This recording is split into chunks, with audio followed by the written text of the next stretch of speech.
Chapter 1121. Traveling 5 kilometers to the north from Field Ford, and then a dozen kilometers to the west, Hallamond led over 1,000 men across almost half of Selwood Forest, over 2 tall mountain peaks, and finally circled around River Cross Town to arrive at the source of the Cheyenne River. This river that passed through 10 towns and flowed to the east was actually formed by the convergence of several forked rivers. The rivers that were not specifically marked on the map converged at a specific location, and after years of erosion, they formed a medium-sized lake. Lake Minimo, that's what the taps call it, Keyes said to Harriman, pointing to the lake. If translated into Ramsey, it should be a very small lake.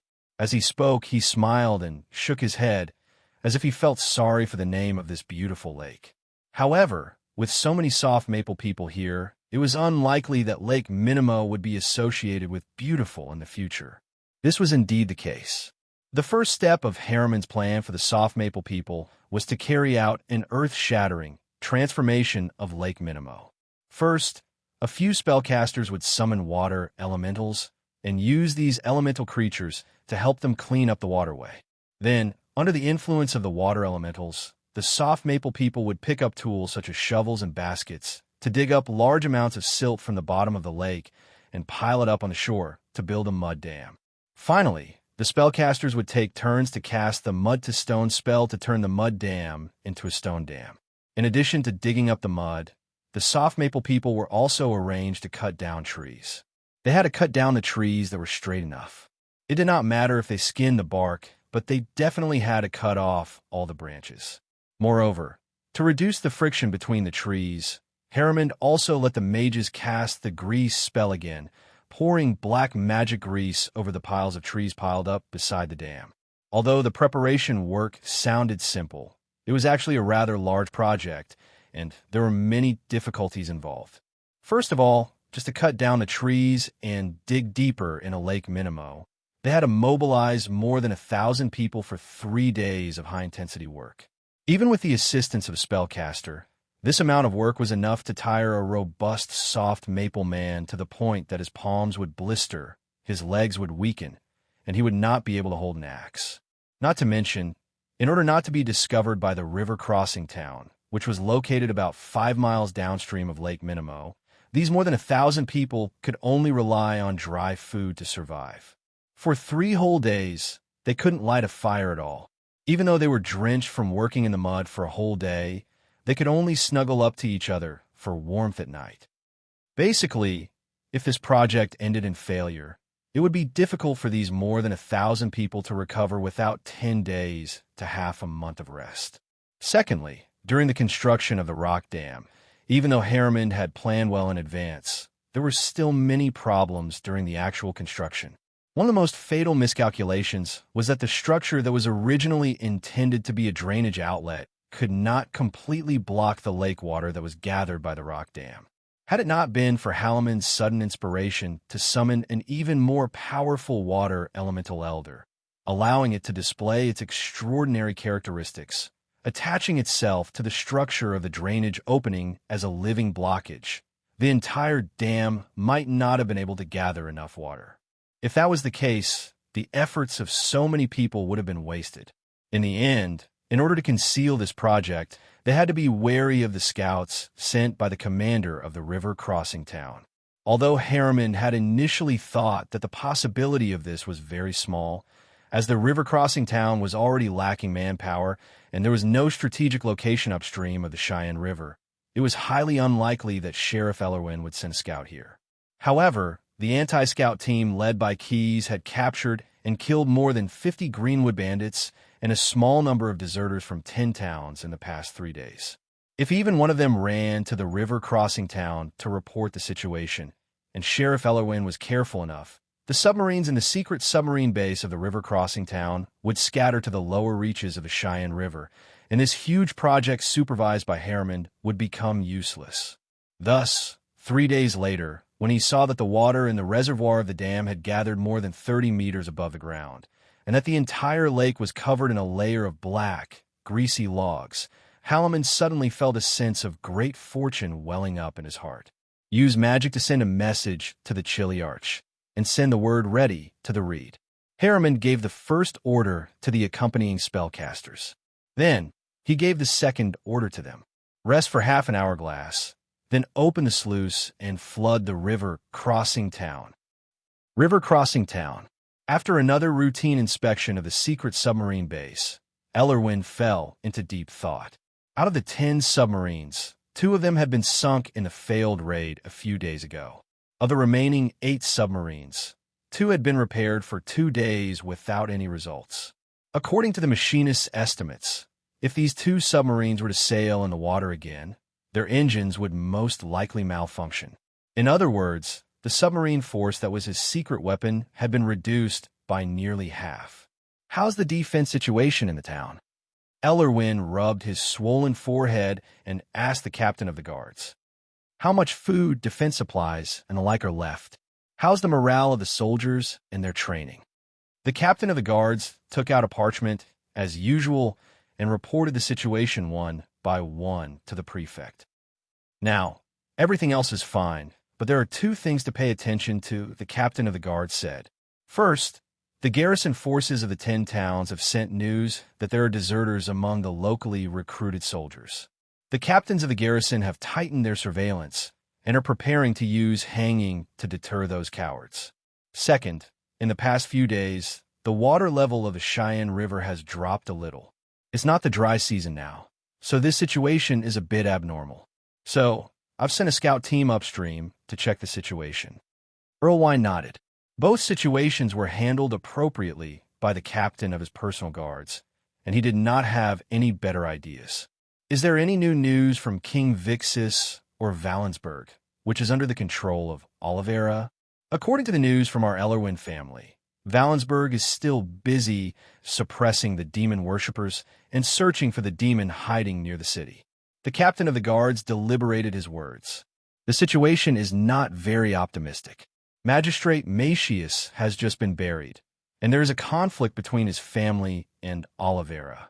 Moreover, the hidden demon is rumored to be summoned by Macius. There is a demon summoning room in his family's famous steeple, and the powerful tannery demon escaped from there. Hearing this news, Ellerwin felt his head hurt even more. He picked up the pot on the table and drank a mouthful of warm milk. However, there is good news from King Vixis. He just sent a message to us. The captain of the guards knew that Ellerwin was under a lot of pressure, so he saved the only good news for last. The kingdom's Imperial Guard has already left Moss Hen City and headed north. This time, the Imperial Guard is equipped with a batch of armed helicopters and steam tanks. They will be able to defeat the Soft Maple Army in one go. The Soft Maple Army is not as fast as their vanguard, and their movements have been detected by Alavra's forces. This was indeed good news. After hearing this, Ellerwin's eyes lit up. If the kingdom's Imperial Guard defeated the Soft Maple Army and severely reduced their numbers, then the vanguard would definitely receive the news. At that time, they, who had originally come to Tap to fight, would most likely not have the heart to continue attacking the 10 pearl towns that were difficult to chew. Once they left, the alliance meeting that the Yamshan army was going to hold on the day they arrived at the 10 pearl towns would be lonely. At that time, the morale of the Yamshans would be greatly reduced, and the kingdom's Imperial Guard would be able to defeat them in one go. Thinking of this series of good news, Ellerwin couldn't help but happily hit the table in front of him with his fist. Suddenly, he felt like he had regained his appetite. The breakfast he had in the morning was too simple.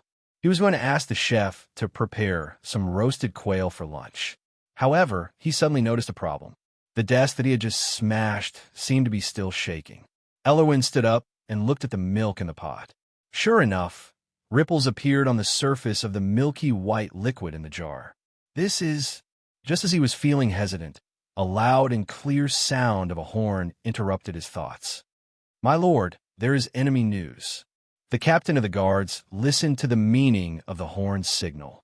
A large group of people is approaching River Crossing Town. Put on the armor and prepare to fight on the walls.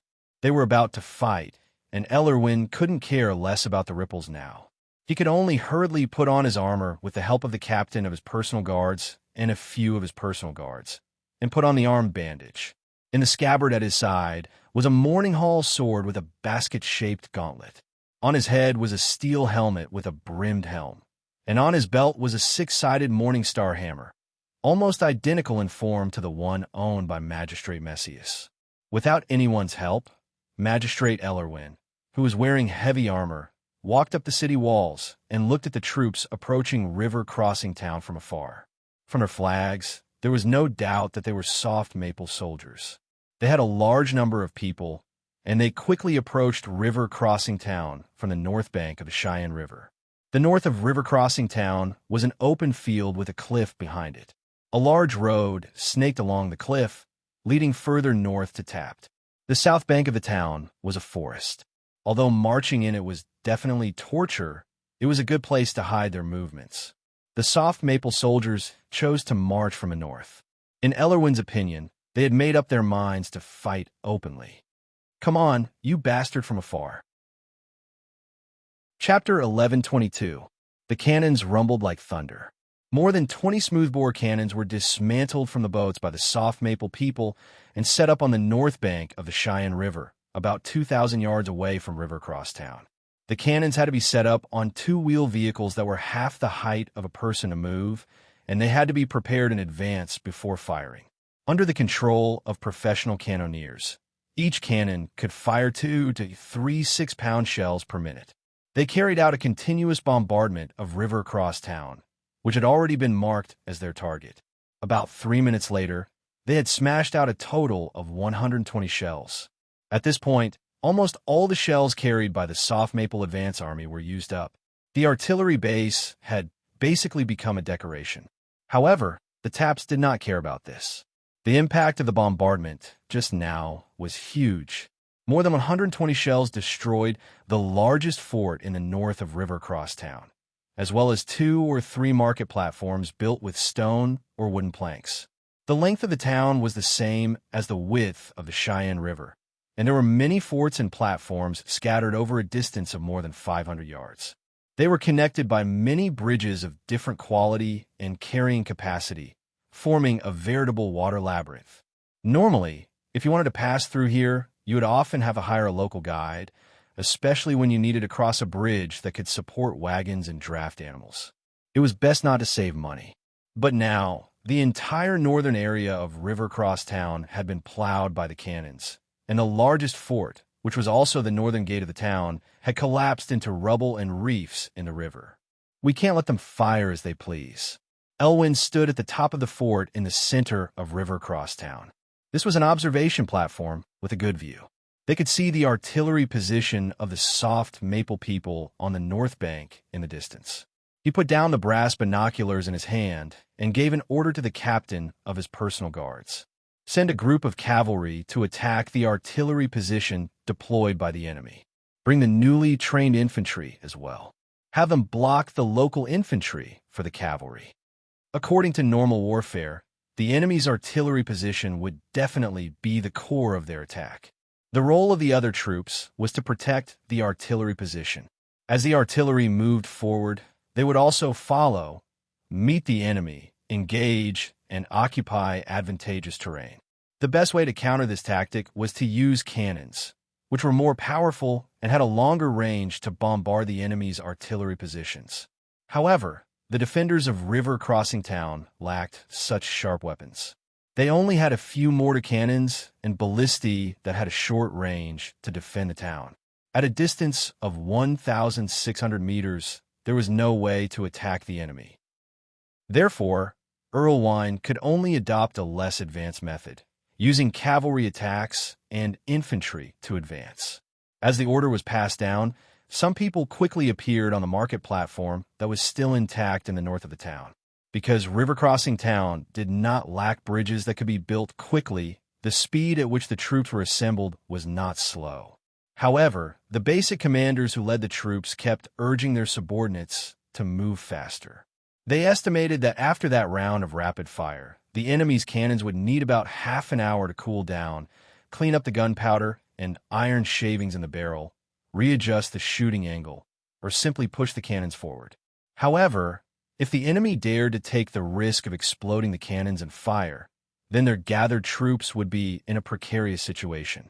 Cavalry, circle around and gather at the right flank of the cannons. Infantry, form a shield formation, cover the archers and musketeers. Also, move to the right flank and stop the soft maple scum who might come out to intercept the cavalry.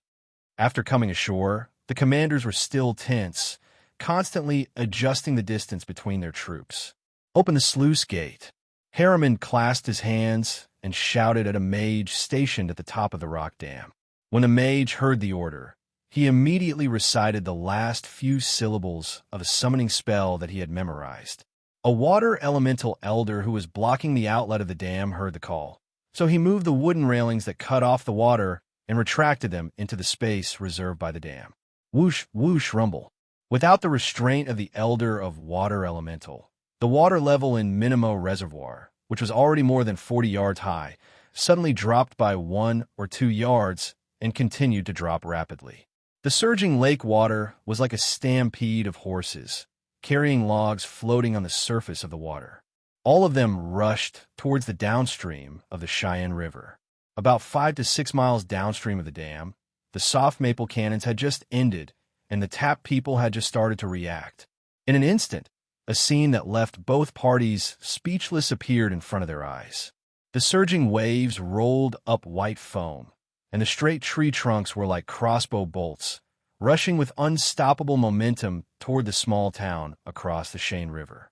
Due to its geographical location, the river-crossing town usually had some measures to prevent ice floods in the spring. However, it was now early autumn, and no one had expected such a violent flood to suddenly hit. The rafts and barriers used to block the ice did not rise. The surging waves, carrying countless tree trunks, rushed to the side of river-crossing town in an instant. Bang, bang, bang. Crunch, crunch, crunch. Thump, thump, thump. The tree trunks smashed into the market platforms, stone fortresses, and the bridges between them, making earth-shattering sounds as if thousands of people were beating drums at the same time. Every time these tree trunks smashed into the ground, the power was comparable to the impact of a siege hammer. The large stone fortresses were slightly better off. Some of them were only smashed into pieces of stone that sputtered everywhere, and large patches of cracks appeared. The market platforms that were originally built with logs at the bottom of the river, as well as the cable bridges and wooden plank bridges that connected the entire town, were in a worse situation. They were all pierced, broken, and even shattered by the tree trunks in the river. As for the docks near the fortresses, platforms, and the docks where the boats were docked, they were all in a mess. Broken planks and broken trees were all over the place, and soon, their original appearance was unrecognizable. The boats docked at the docks could not escape the fate of being smashed and sunk. In addition, the secret submarine base of Sheriff Ellerwin also could not escape the fate of being severely damaged. Due to its special ability to dock vehicles, the workshop where the mechanics worked and camped next to the secret base was right next to it. When the flood came, the submarines that did not have time to dive and hide were severely damaged by the large crossbow-like trees one after another. Their outer waterproof skin was basically torn open, and the only difference was the degree of damage. Some of the submarines were even in a worse situation, and their propellers were even knocked askew by the trees and the flood. What was worse was that the flood also destroyed the workshop next to the base, and the mechanics were also injured or killed. The tapped soldiers who had just landed on the shore and were preparing to attack the enemy artillery positions were all gaping at the scene. At this moment, Captain Afka of the Soft Maple tribe ordered the accompanying sergeants to blow the horn to attack. More than 2,000 Soft Maple tribe soldiers with weapons in their hands rushed toward the tapped army on the shore. At the same time, on the cliff of the north bank of River Crossing Town, 10 skimming boats all rose into the air and flew toward the largest fortress in the center of River Crossing Town. They were going to launch a decapitation attack on the enemy. Chapter 1123. All the people under Magistrate Macius's rule had gathered in Valensburg, and a sorrowful atmosphere filled the city from the end of midsummer to the beginning of autumn. However, as time passed, many locals began to complain about the outsiders.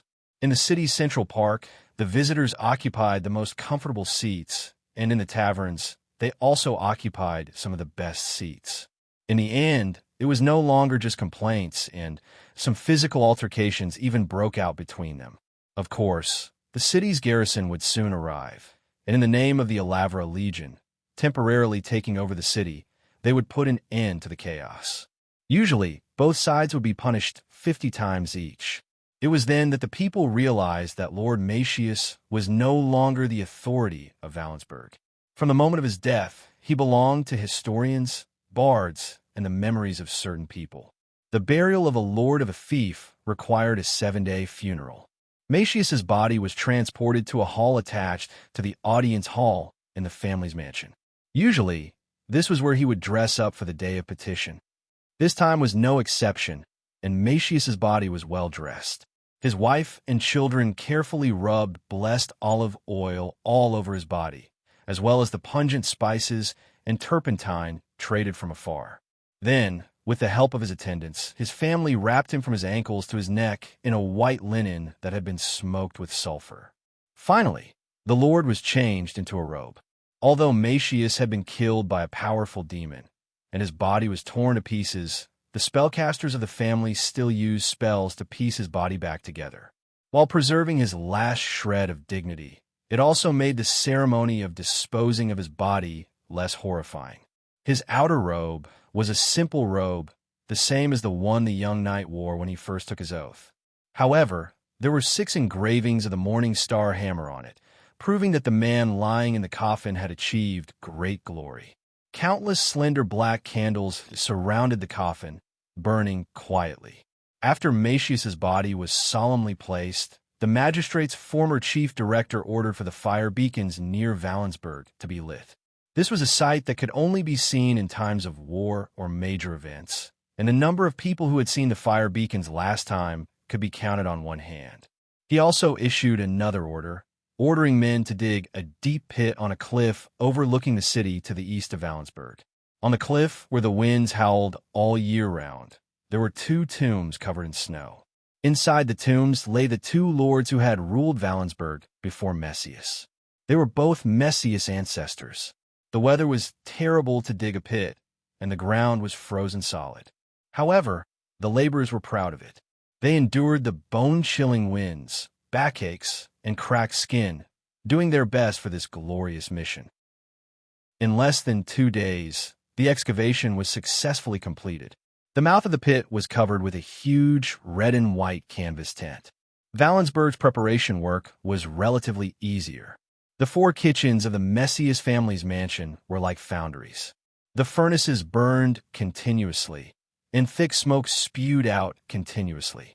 A group of servants were sweating profusely as they prepared the things to be baked for the funeral, including meat, bread, and banquet cakes. Steward Peter, nicknamed the Golden Bull, had yellow hair. He was short and short-tempered, and he kept an eye on the people. He tasted the broth in each of the vats one by one. He also checked every crack on the table for dust. On the day of Macius's burial, a long procession carried the magistrate's coffin out of Valensburg. Because they had to guard against demons that might come out to cause trouble, not only did a large number of wolf riders and a few spellcasters hired by the Macius family follow the funeral procession formed by the great merchants and nobles. Number 27 and number 34 of the Alavra Legion were also hidden in the procession. According to custom, the funeral procession made a circuit of Wallingsburg and then ascended the eastern cliff by the mountain road. With the help of several spellcasters, they successfully arrived at the burial site in 2 hourglasses, even though the mountain path wasn't easy to traverse. On one side of the tomb were cut peat, a pile of stones, and peeled wood. May you rest in peace. Macius's son personally gave his father his final blessing, his robes fluttering in the wind. Then, the guards silently lifted the wooden planks and let the coffin slowly sink down the slope until it reached the bottom of the grave.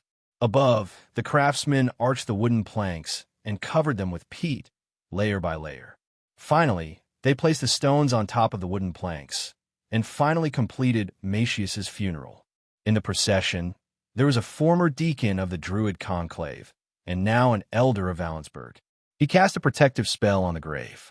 The cracks between the stones gradually closed, and complicated patterns and carvings with special effects appeared on the surface of the stones. For pillars rose from the mausoleum. Finally, when the ceremony was complete, the procession turned and left along the path on the cliff. The funeral on the cliff was the grandest within 100 miles of Valensburg, but it wasn't the only one. At this moment, many lives had come to an end. Those who were lucky might be able to enjoy a cremation, while those who were unlucky didn't even have the right to enjoy a funeral. They didn't leave behind any remains to be cremated. Every ruler would be fascinated by the people under them. They would play this game before they slept and during tense moments in their conversations. Rulers would look at their informants, just like Grisus now, and ask themselves, how much does he know? Lord Rek doesn't know much. This informant was Rek's personal guard captain. In fact, many of the personal guards of the Aesir Lord were spies that Grisus had planted long ago. The informant thought for a moment, and then carefully added, he only thinks that you agreed to let him be the rear commander because Harriman's adventurer partner beat up his nephew. You don't want him to arrive at the meeting and find a reason to punish the young master of the Green family. After all, the Green family has a good relationship with the Yomians. Stupid old dog. Grisus didn't have much respect for Rek, who used his position as his father-in-law to criticize and weaken his authority as the mayor of Soft Maple, even in the Soft Maple Overlord Council. If it weren't for the fact that the other party's family background was truly enviable, why would Grisus wear the same type of armband as him? After thinking for a moment, Grisus ordered his informant, go back and monitor Rek's recent actions. The informant then slipped out of Grisus' tent, moving through the shadows of the Aesir Lord's camp with ease. It didn't take long for him to return to Rek's camp. The next day, most of the Aesir Expeditionary Army broke camp and continued their journey west. Only Rek's tribe left a little later. According to the council's decision, Rek was to bring his men to bring up the rear for the main army, guarding against the Taphut people who might appear behind the army. The Soft Maple Overlord was extremely unwilling to accept such an arrangement. They all knew that the governor of the nearby Valensburg had died in an accident. There was no way he could organize a decent army to fight the Aesir Expeditionary Army. Rek suspected that the other nobles in the council had come up with a method to weaken Grisus and his son-in-law because they didn't want him and Grisus to take too many military merits. The only thing that surprised Rek was that Grisus didn't oppose it severely. Instead, he followed the council's wishes and allowed Rek to stay. Of course, Rek didn't suspect that Grisus had any ill intentions towards him. They were father and son-in-law in the first place, a community of interests. Rek only felt that Grisus was worried about him, and that Grisus might have disagreements with the young master of the Green family for the sake of his nephew, who had already ruined his future as a mage. He might even kill him. I'm not a child. Also, this Grisus is always too careful. Rek complained about Grisus as they slowly advanced on the road. At the same time, he wondered if he should write a letter to his daughter and ask her to talk about her husband. In the future, when we occupy Taphut Island and divide the area and land, it will definitely be based on military merits. The war has already been fought by the vanguard and the main forces. What military merits can the troops at the back get? This position is safe, but there's nothing else other than safety. After walking west for half a day, the army had advanced about 3 or 4 pale sands. Because Laker had only left the camp when it was close to noon, it was already evening now. The army at the back began to set up camp and reorganize.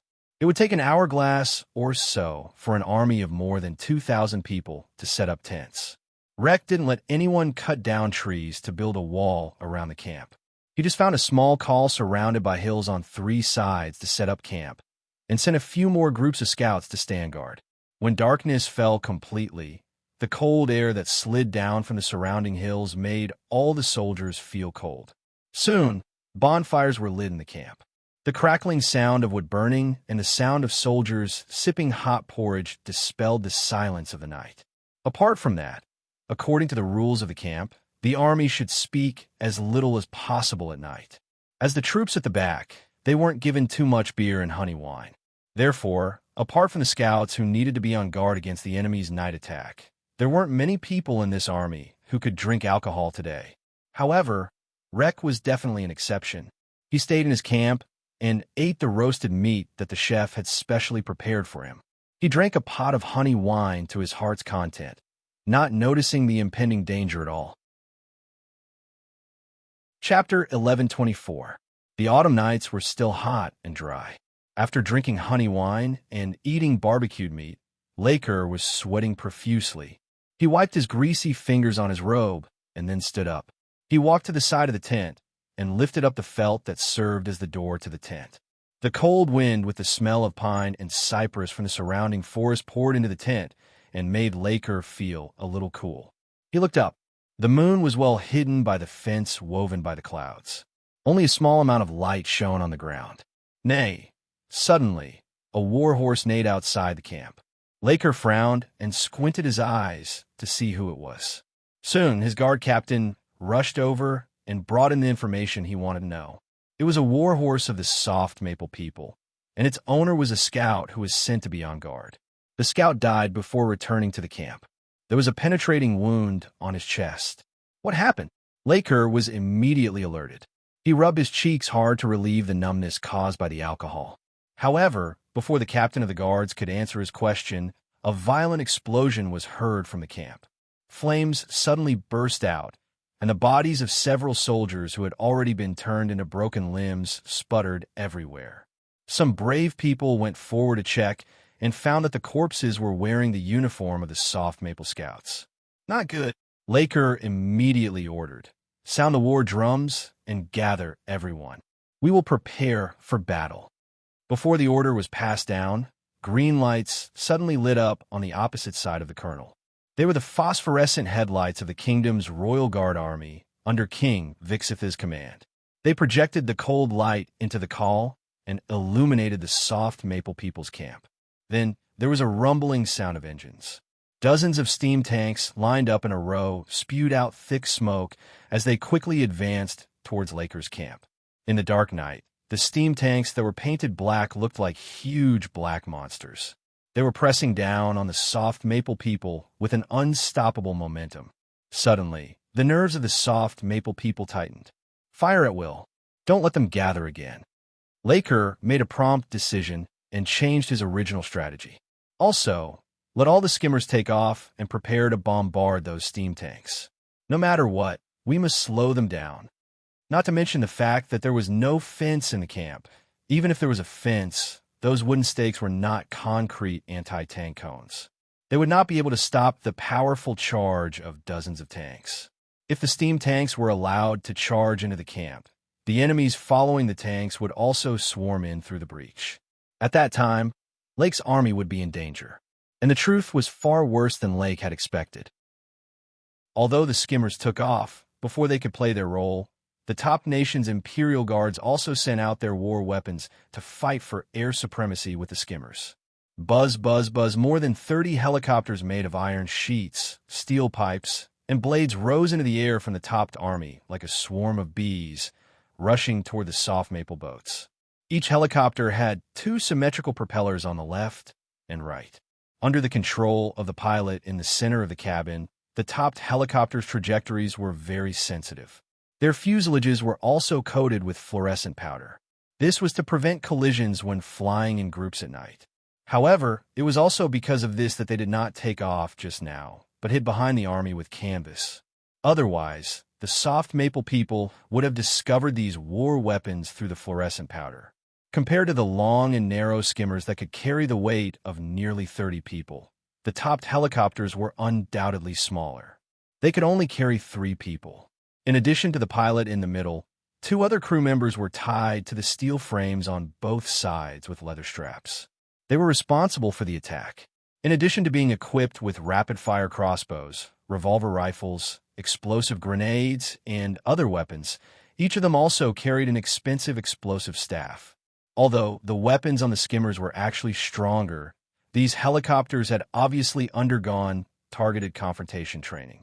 The moment they flew toward the skimmers, the topped helicopters would take advantage of their mobility to quickly move down and hide at the bottom of the skimmers.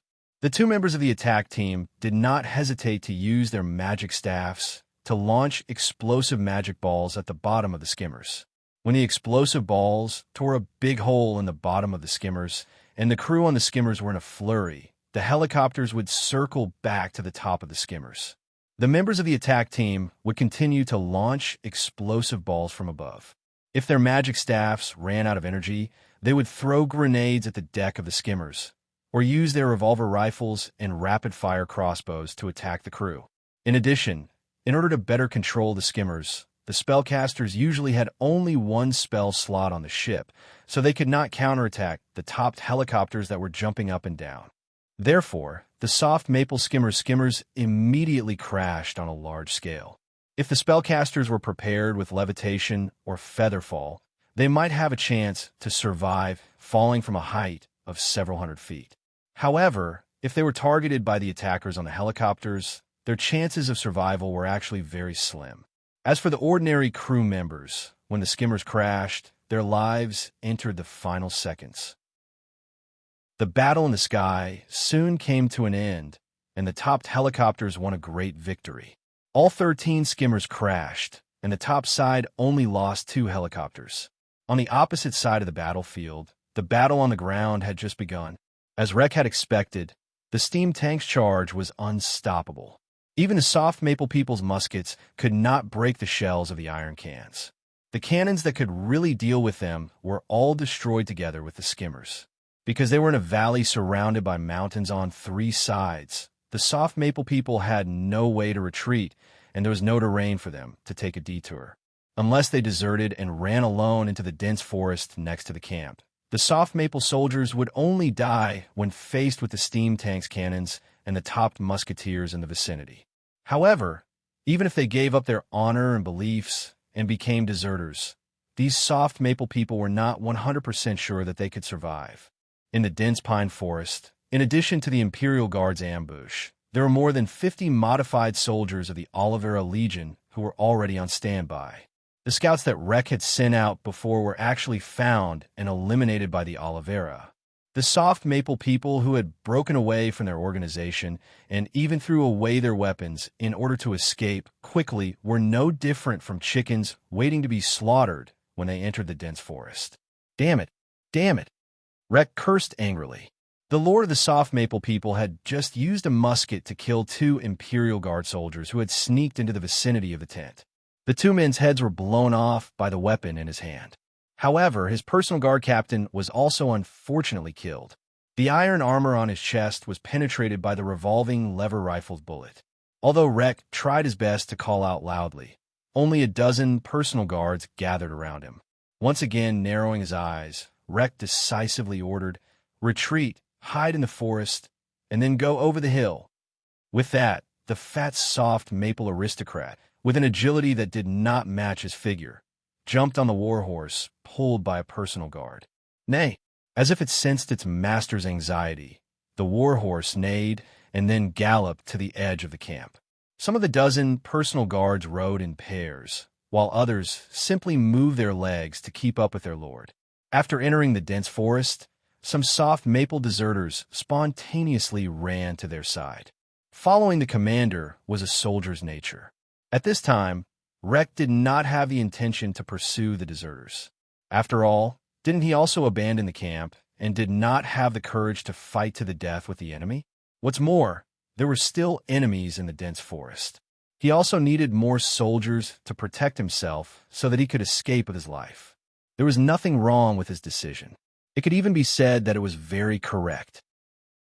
Unfortunately, making the right decision after making a big mistake could not turn the situation around.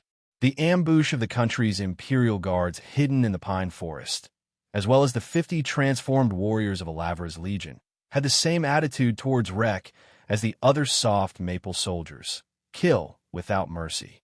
King Vixith had previously issued an order that he had already prepared burn pits for the enemies who dared to invade Tapt.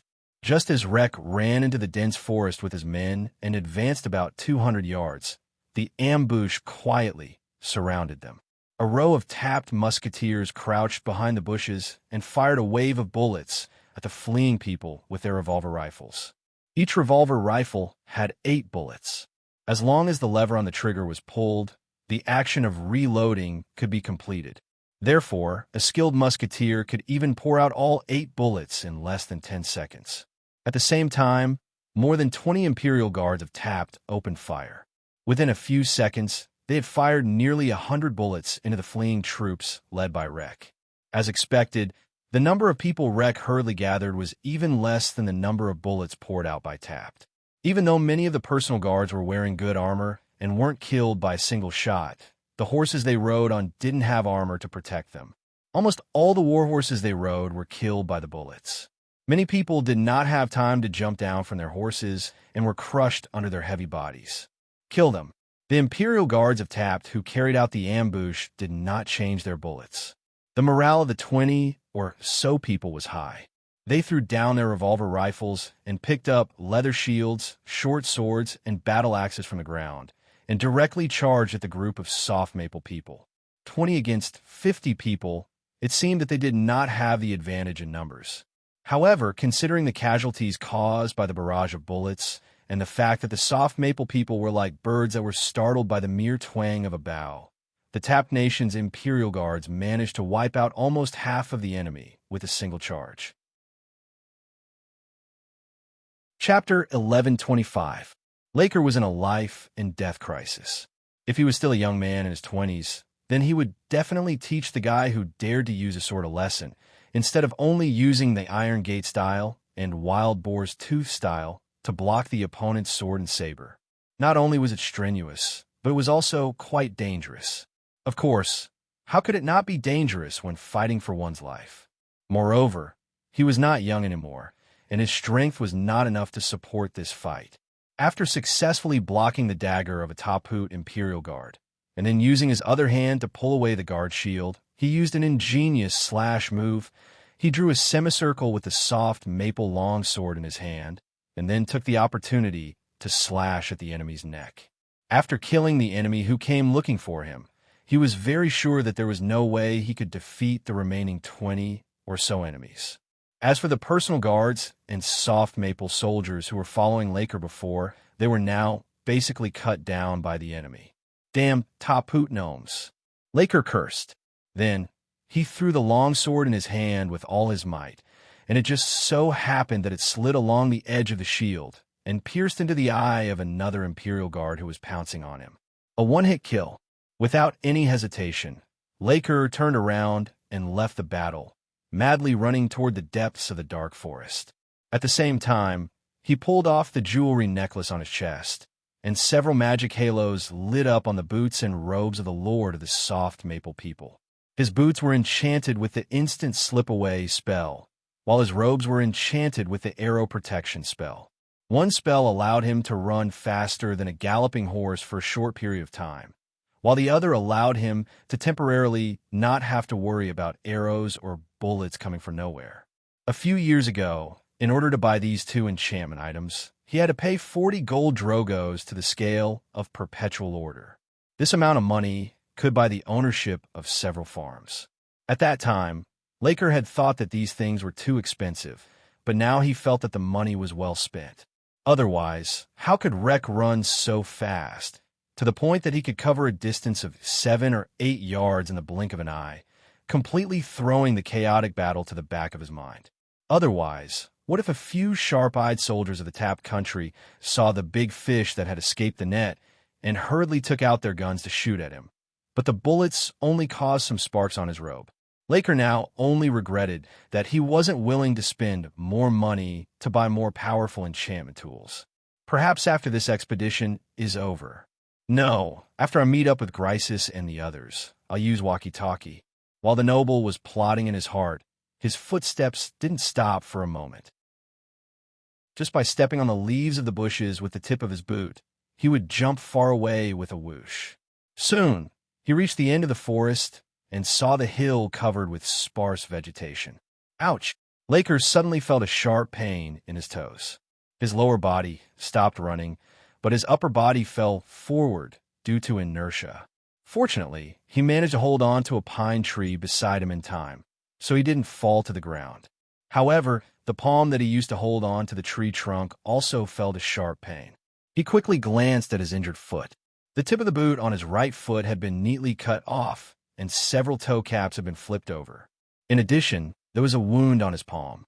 Judging from the shape of the wound, it probably wasn't caused by the sharp thorns on the tree. This is... Laker was shocked. He narrowed his eyes and stared at the surrounding darkness. Finally, he saw something. It turned out that there was an extremely thin thread hidden in the bushes where he had just stepped on. It was like a tripwire. As it flew past, the thread cut through his boots like a blade. Coincidentally, there was another thread on the trunk of the pine tree that he had just held on to. His palm was cut by this thread. Oh no, there's an ambush. He immediately realized the problem, but now he didn't dare to act rashly. There was more than one thread hidden in the surrounding forest. He had just cut his toes and palm. What if his neck was cut by that sharp, sharp cold? Laker, who was sweating profusely, suddenly felt a cold sensation on his neck. But when he realized this, it was already too late. Chila, a rope that looked like a hanging loop, quietly fell from the top of the pine tree. After it wrapped around Laker's neck, the person controlling the loop pulled hard and cut off Laker's head in an instant. Blood spurted out from the cut on his neck. When the head fell to the ground, Lord Laker, who was dying, saw his murderer with his own eyes. It was a marionette-like guy with only one head that looked like a living person.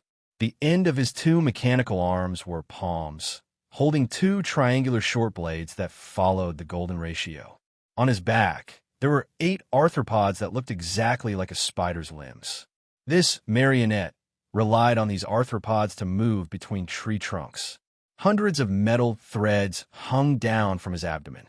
Some were tied to tree trunks, some were hidden in the bushes, and there was one that was wrapped around Laker's neck.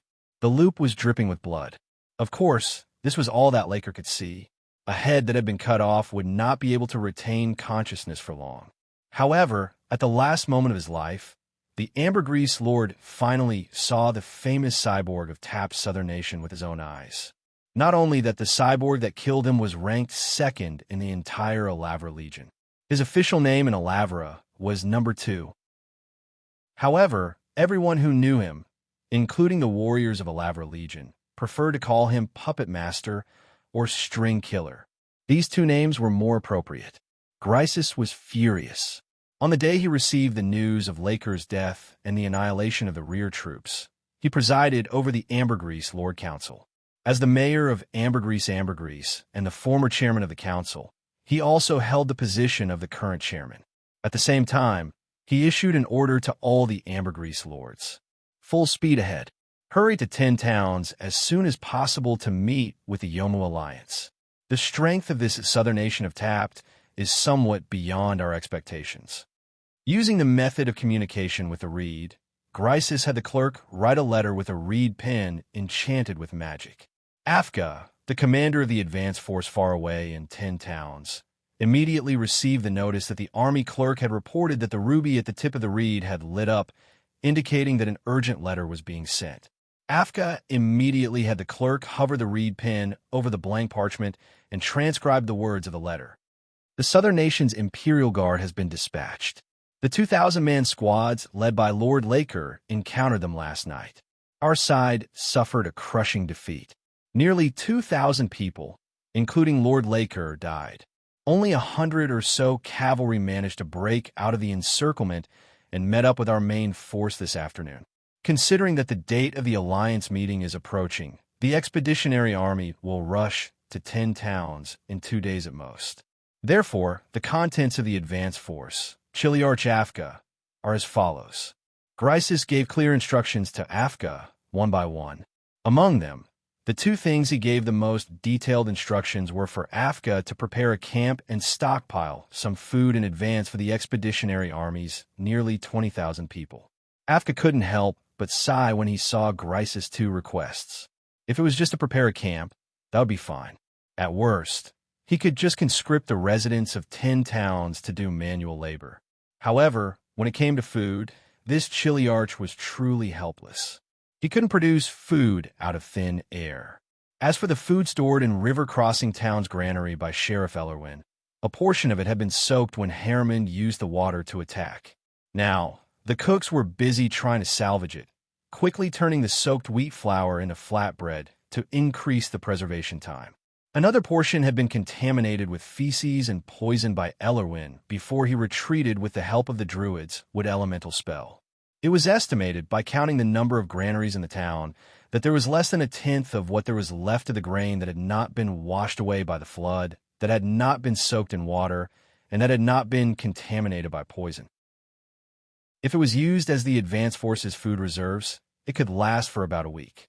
But if the 20,000 plus mouths of the main force were added, as well as the consumption of a large number of livestock and horses, it could only last for a day or two at most. Grice's request was clearly an unsolvable problem for Afka. It gave him a huge headache. He wanted to seek help from the intellectual Harriman, but when he thought of the latter's request yesterday, Afka felt that it was better not to ask. After using the flood to break through River Crossing Town and helping the advance force take down 10 towns, Harriman took the opportunity to tell Afka that he wanted to leave. With his military exploits, he had already repaid the favor of Grice's for bringing him across the sea on an adventure. It was time to complete the monster hunt required for the Green family's coming-of-age ceremony. In fact, when Afka received Grice's message, Harriman and his adventurer companions had already left the Soft Maple camp. The place they were heading to was west of Wallingsburg. It was the hinterland of Tapt, but there were few people there. This was because that area was inhabited by tundra trolls and other monsters. In addition, there weren't any special products in that area, so the southern kingdom of Tapt hadn't developed it for decades. It was basically a barren land. There was no other way. After all, it was an order from the Lord Council and Lord Grice's. No matter how difficult it was, Afka could only try his best to complete it. He immediately ordered the villagers to build barracks for the Expeditionary Army's main force in 10 towns. At the same time, he also ordered some soldiers to go to 10 towns to plunder and extort rich merchants and small landowners to collect some food supplies. Chapter 11:26. A young gunslinger, a nobleman in hunting attire, an old servant, and a dwarf. This small group of 4, unless they ate and slept in the open every day, would receive curious glances from the locals no matter which town they went to in Tapt. Even though Hammond and Hugh Hood had dyed their hair reddish-brown according to the characteristics of the locals, they had encountered 2 to 3 groups of people who took the initiative to strike up a conversation. Some wanted to sell treasures to the nobles, while others took the initiative to ask if they had nothing to say. These people were mostly the scouts of the bandits who wanted to test whether Hammond was the kind of fat sheep that they could take advantage of. Fortunately, the dwarf, who was blowing his beard and glaring eyes, helped them solve a lot of problems. To the swindlers, Grinder would usually tell them to get lost. As for the bandits who came knocking on his door, he would personally treat them with a battle axe. In this way, the group gradually reached the wastelands in the central region of Tapt, which was also the lawless land of the southern kingdom. When they walked into a small town and found a tavern to eat and replenish their supplies, another person walked over and struck up a conversation with them. Seeing this person approach, Keyes calmly picked up his wine cup from the table. The reason was simple. The person was a wasp. Wasps were a type of parasite. They were small at first and stuck to the lower abdomen of their human hosts. Gradually, they grew with their hosts, and after they reached sexual maturity, they began to change their hosts at a certain frequency. Aside from this regrettable habit, wasps were considered a highly civilized race. They had good taste in wine and music, and were even fanatical about poetry. Then, why would the wasp leave its natural habitat, a plane occupied by the Trier-Beam men that formed a monarchical empire, and run here? Kith knew nothing about it, and certainly had a hint of doubt in his mind. "I'll speak," the wasp spoke. "You're adventurers, aren't you? A dwarf, a gunslinger, a noble swordsman, and an old servant, right?" Usually, it was Grinder who came to talk to them. At this moment, the dwarf was sipping a cup of Draken wine, a local specialty, so he only glanced at the wasp. Draken was a rare thing. It was a local specialty, fermented from the sap of a tree called Draken. He stared at the wasp, made a non-committal noise, and struck a match to light his pipe. His other hand was on the handle of the battle axe. Out of curiosity, Keys helped the wasp out. He pressed down on the dwarf's thick arm and said non-committally, "That depends on who's asking and why it's asking." Harriman glanced at Keys. The learned Harriman could tell that the latter had used the word it and not he. He knew that Keys was implying something, so he became alert. The wasp sat at their table without being asked. He tapped his finger and told the waiter rudely, "I don't care what these gentlemen are drinking. Give me one too." The waiter was a local lad. He looked at the wasp with an unfriendly expression, but he did not complain and took the wine. Although the wasp hid it well, in Keys's eyes, it was still exposed. To a normal person, this guy only had a broad back and a thick waist, but in Keys's eyes, the wasp's body was filled with countless holes. Its human host body was covered with slim-waisted wasp's lymph nodes, and the wasp's large, black, pouch-like lumps were fused into the man's back and extended around his buttocks to the front of the host body. "There's one person," the wasp said. "There's always one person." Keys sneered, then nodded slightly in apology, allowing the wasp to continue his performance. "He stole from me." The wasp gritted his teeth and said, "This matter concerns my harvest this year. Although the probability of loss is unavoidable, it's not important. What's important is to send out a signal." "Do you understand a signal?" Other than the dwarf Grinder, the other three understood what the wasp was trying to say. "But what does that have to do with us?" Keys glanced at the wasp and said in a disdainful tone, sounding completely uninterested. The wasp shrugged his shoulders and took out 2 items from his tailor jacket. A small, black wallet tied with a string. He pushed the wallet to the opposite side, revealing the 16 pure gold drogos inside. The other item was a narrow parchment scroll with a ribbon tied on it. He opened the parchment scroll and rolled it up. Inside were the images of Harriman and Old Weather. At the same time, it was written that these two were wanted spies. "I think." The wasp was about to speak when he was interrupted. "What's the use of your thinking?" The long gun was still on the table, but Keys's wailing, short gun was already pressed against the right side of the wasp's abdomen under the table. That was where the parasitic creature's heart was located. It was symmetrical with the host's heart. 2 sets of organs. In a sense, the wasp had 2 lives. However, if its own set of organs were damaged, then the damage it would suffer would be more serious than the damage done to its host. "Tell me, why are you here?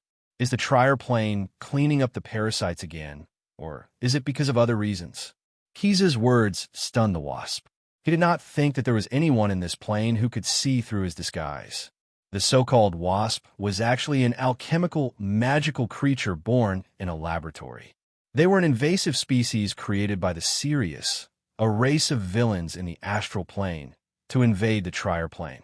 In the trier plane, the dominant intelligent creatures were a species called the trier beesmen. As highly spiritual creatures and the guardians of the trier plane, the trier beesmen were like bees, with a female queen bee as their leader. Their divination and precognition abilities were very powerful and were highly coveted by many.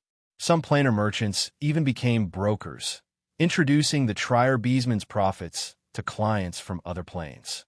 They earned a living from the commission they earned from their transactions. The trier beesmen were humanoid in shape and appearance. Their civilization also maintained some of the characteristics of an uncivilized civilization. Outsiders could not understand their mysterious rituals, and the trier beesmen were always on guard against the schemes of the outside world. Apart from a very small number of males and those who were treated as the queen's consorts, the rest of the trier beesmen were mostly females. As the queen's consort, the lives of the males were comfortable and luxurious. Their daily diet was also a high concentration, undiluted, high-grade nutrient known as molliper. This food could strengthen the body and immunity of living creatures. However, consuming large amounts of molliper over a long period of time would cause symptoms similar to drunkenness. That was why some of the males in the trier beesmen's colony were often addicted to the hallucinatory effects. When they reached old age and could no longer bear children, they would fall into a deep, numb sleep that could not be awakened by external forces. When that happened, the trier beesmen would seal them in amber according to traditional customs. When they truly died, The worker bees would break open the amber and cremate them. The Trier bees men came in all shapes and sizes. They each had their own job, depending on their abilities. The job of every Trier bees woman was chosen by the elders of her community after they reached puberty, a few months after they evolved from larvae into pupae. Once her job was decided, a young Trier bees woman would be appointed as her mother. This senior would train her to carry out her tasks and maintain the hive's order. Many Trier bees women had never seen combat in their entire lives. Instead, they carried out other duties, such as organizing the oral prophecies of the prophets into books, raising crops and livestock to provide food for the community, or crafting crowns, necklaces, and other accessories that were unique to the Trier bees men. They were well known among the jewelers of many plains. The Trier bees men were fascinated by all kinds of rare metals.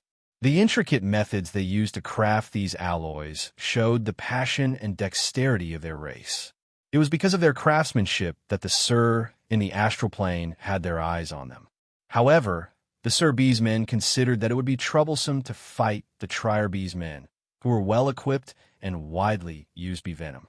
Thus, the Sur bees men decided to find another way to destroy the Trier bees men. They used biological alchemy to create intelligent bees men. According to their plan, the Sur bees men abducted a large number of intelligent male humanoids and implanted the eggs of the bees men. Once the bees men matured, the Sur bees men would secretly send them to the Trier plane and add them to the list of male humanoids who volunteered to become the queen's mate. They wanted to use the bloodline of the bees men to destroy the stable social structure of the Trier bees men and destroy the resistance of the Trier bees men from the inside. The plan was both sinister and covert. Once carried out, it was likely to succeed. However, the prophets of Trier were truly extraordinary. They had learned of the Sur bees men's scheme through prophecies. Several decades ago, not long after the bees men had snuck into the Trier plane, they had been purged by the Trier bees men. In the end, only a small number of bees men had survived. Most of them were defective product from the Sur bees men's biological alchemy labs. These bees men had no loyalty to the Sur Empire. Most of them were neutral, or even neutral in kind. Many of them did not agree with the Sur Empire's cruel, lawful, and evil ideals. Of course, for mortals, things like alignment and beliefs could be distorted or deviated. Thus, even though the Trier bees men were not keen on genocide, they would still conduct a review of the bees men every once in a while. Firstly, the review could control the population of the bees men and prevent them from overdeveloping and occupying the resources of the Trier bees men. Secondly, it was necessary to regularly clean up the miscellaneous insects that showed signs of deviating from their alignment. Due to their fear of the review, some of the bees men had simply migrated to other planes before the review. The Trier bees men did not pursue the matter further. That was something for the rulers of other planes to worry about. Keyes did not expect to see a living adult wasp in the Ramsey plane, which was so far away from the Trier plane. Chapter 11:27. Gurkha wanted to cry, but had no tears. In fact, as a foreigner, it was not easy to make a living in Ramsey's strange world. However, with its own unique skills, it had been living a good life. He had a job with a stable income, and his ability allowed him to protect himself in the lawless land in the central part of Tapt Island and live a carefree and happy life. However, a week ago, he met with an accident. What happened next was like a roller coaster ride, causing his happiness index to plummet. In the end, he tragically became a sheep, as the residents of the lawless land often jokingly called him. Being forced by Keyes at gunpoint, Gurkha led a group of adventurers to his residence in the town. Along the way, it had tried many ways to ask for help from the people around it, but its acquaintances seemed to turn a blind eye to it. Some people even greeted it warmly, but they couldn't see that it had been kidnapped. The reason for this was that Harriman had used an alchemy potion to greatly reduce their presence. Keyes was also very interested in this potion. After asking, he learned that this potion called Lurker was actually the result of Harriman's graduation work in alchemy and pharmaceutics. Amazing invention, Keyes praised sincerely. Harriman just shrugged. I was just standing on the shoulders of giants. The alchemy and pharmaceutics tutors of King's Landing University systematically explained the various principles of this subject to us. If we put in more effort in our graduation work, we can always come up with something new. Perhaps for a top student with the honorary title of Harriman, inventing lurker was not that difficult. My idea at that time was to simplify a high-level alchemy potion and obtain a weakened version. When it came to academic matters, Harriman opened his mouth. There's an alchemy potion called invisibility potion that can simulate the effect of invisibility. It's very expensive. Originally, I wanted to use it to assist in the coming-of-age ceremony hunt, but my father thought that it was cheating. So in the end, I could only try to concoct a weakened version of the invisibility potion, which is the lurker. Spraying the lurker wouldn't make the user invisible like using the invisibility potion, but it would greatly reduce the user's presence in the eyes of others. Previously, due to a lack of conditions, I haven't tested whether this potion is effective on monsters and beasts, but it's very effective on humans. As they talked, Gelka came to the door of his house. Before opening the door, Wasp was sure that he had no hope of escaping, so he could only accept his fate. It calmed itself down and took out the key to unlock the door. When it opened the door, it made a sound of grinding teeth. The sound blended perfectly with the sound of the key biting into the keyhole. This was a necessary method to unlock the enchanted door.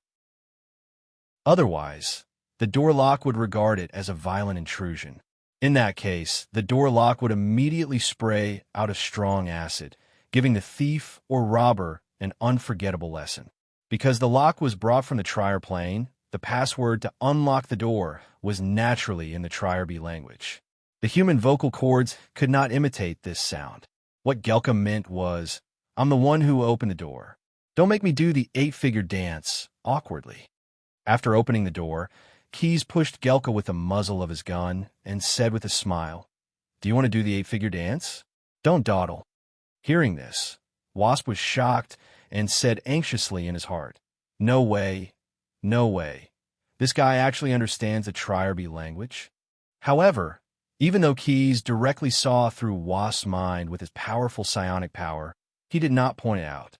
Like the other adventurers, he was just looking at Gurkha's hut, which was revealed from its illusionary state because the enchanted door lock was correctly unlocked. The tower, 3 stories high, rose from the fertile soil, but it had not yet been built, but had been planted in the ground by Gaka more than 10 years before, as if it were a crop. Howard did not know where Gelka bought these spores and how much it cost to make the mushroom tower grow so big, but the tower did indeed grow from the ground.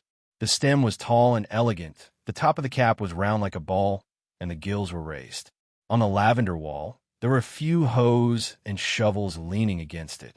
It seemed that Gelka still had to take care of this mushroom tower from time to time. Gelka led the group into the door. The inside of the mushroom tower was not very humid.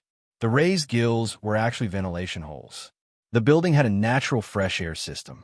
Wasp's living room was on the 3rd floor, and his work area was on the 1st and 2nd floors. The 1st floor was a steam operation room. Taking a sniff of the smell on this floor, Grindel the dwarf's eyes lit up. As it turned out, in this space of almost 100 square meters, more than 10 large distillation tanks were placed in rows, and the mixed wort was being cooked in them with a gurgling sound. There was no doubt that this was a workshop for distilling wine. The fermentation room is in the basement of the mushroom tower. Gelka pointed to the ground, but he did not want to take the group down there to have a look. When the fermentation time is enough, I will use a hydraulic pump to pump the wort to the distillation room on the 1st floor. The distilled wine will be processed on the 2nd floor.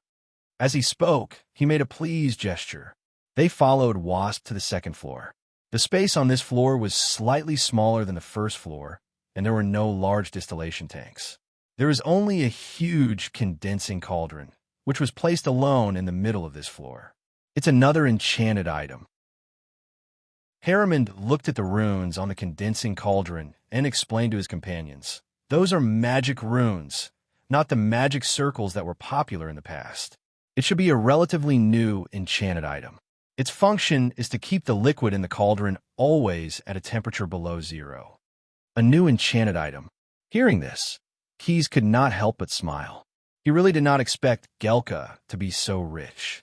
Since this was a new enchanted item, it was most likely bought by Gelka in the Ramsey Plain. And to enchant a condensing cauldron used for brewing wine, it was not a tool with offensive effects, nor a tool for making alchemy potions. There was no doubt that it was the work of the scale of perpetual order. Quest was well aware of how expensive the enchantment products of the Chamber of Commerce were. Yes, this is the production material I bought legally from the scale of perpetual order. There's a filing document and an after-sale service card. Gelka did not expect Harriman, who was dressed like a nobleman, to have such sharp eyes. He was slightly surprised. However, he was a little relieved, since the other party could see that he bought the item legally from the Chamber of Commerce. He should not be a short-sighted person. Then, they must also know that even if they snatched this enchanted item, not only would they not be able to do anything in the Ramsey Plain, but they would also cause a lot of trouble. Blending drinks is what I do for a living, said Gurkha, rather proudly. However, when he heard the word blending wine, the dwarf Grinder's face instantly darkened, and he snorted with dissatisfaction. The wasp did not seem to be surprised. Having made a living in the alcoholic beverage industry, he naturally knew the preferences of customers of all races. I'm not the kind of dealer who makes fake wine. When it came to professional issues, Gelka was inexplicably confident. He stretched out a finger and shook it at the dwarf, saying, "The blending wine I produce is only to give alcoholic beverages some unique flavor. And to do this, it can't be done without the special raw material Malaper." He pointed at some sacks hanging on the wall of this floor. Keys and the others thought that these were decorations that grew from the inside of the bacterial tower, but they did not expect them to have a unique function. Through the channels of the scales of Eternity Chamber of Commerce, I've imported concentrated Merapi from the Trier Plain and diluted it to a special concentration. As for what concentration it is, I won't tell you even if you beat me to death. That's my trade secret. Combined with the spores of the emotional collection bacterium, the concentration of Merapi can be used to extract certain emotional hormones emitted by the surrounding humanoid creatures every day and blend it into my self-produced base wine to create high-quality Merapi wine. The so-called Malaper wine was actually a specialty drink of the Trier Plain. It was famous for its unique flavor, and people who drank this wine could taste its changing taste.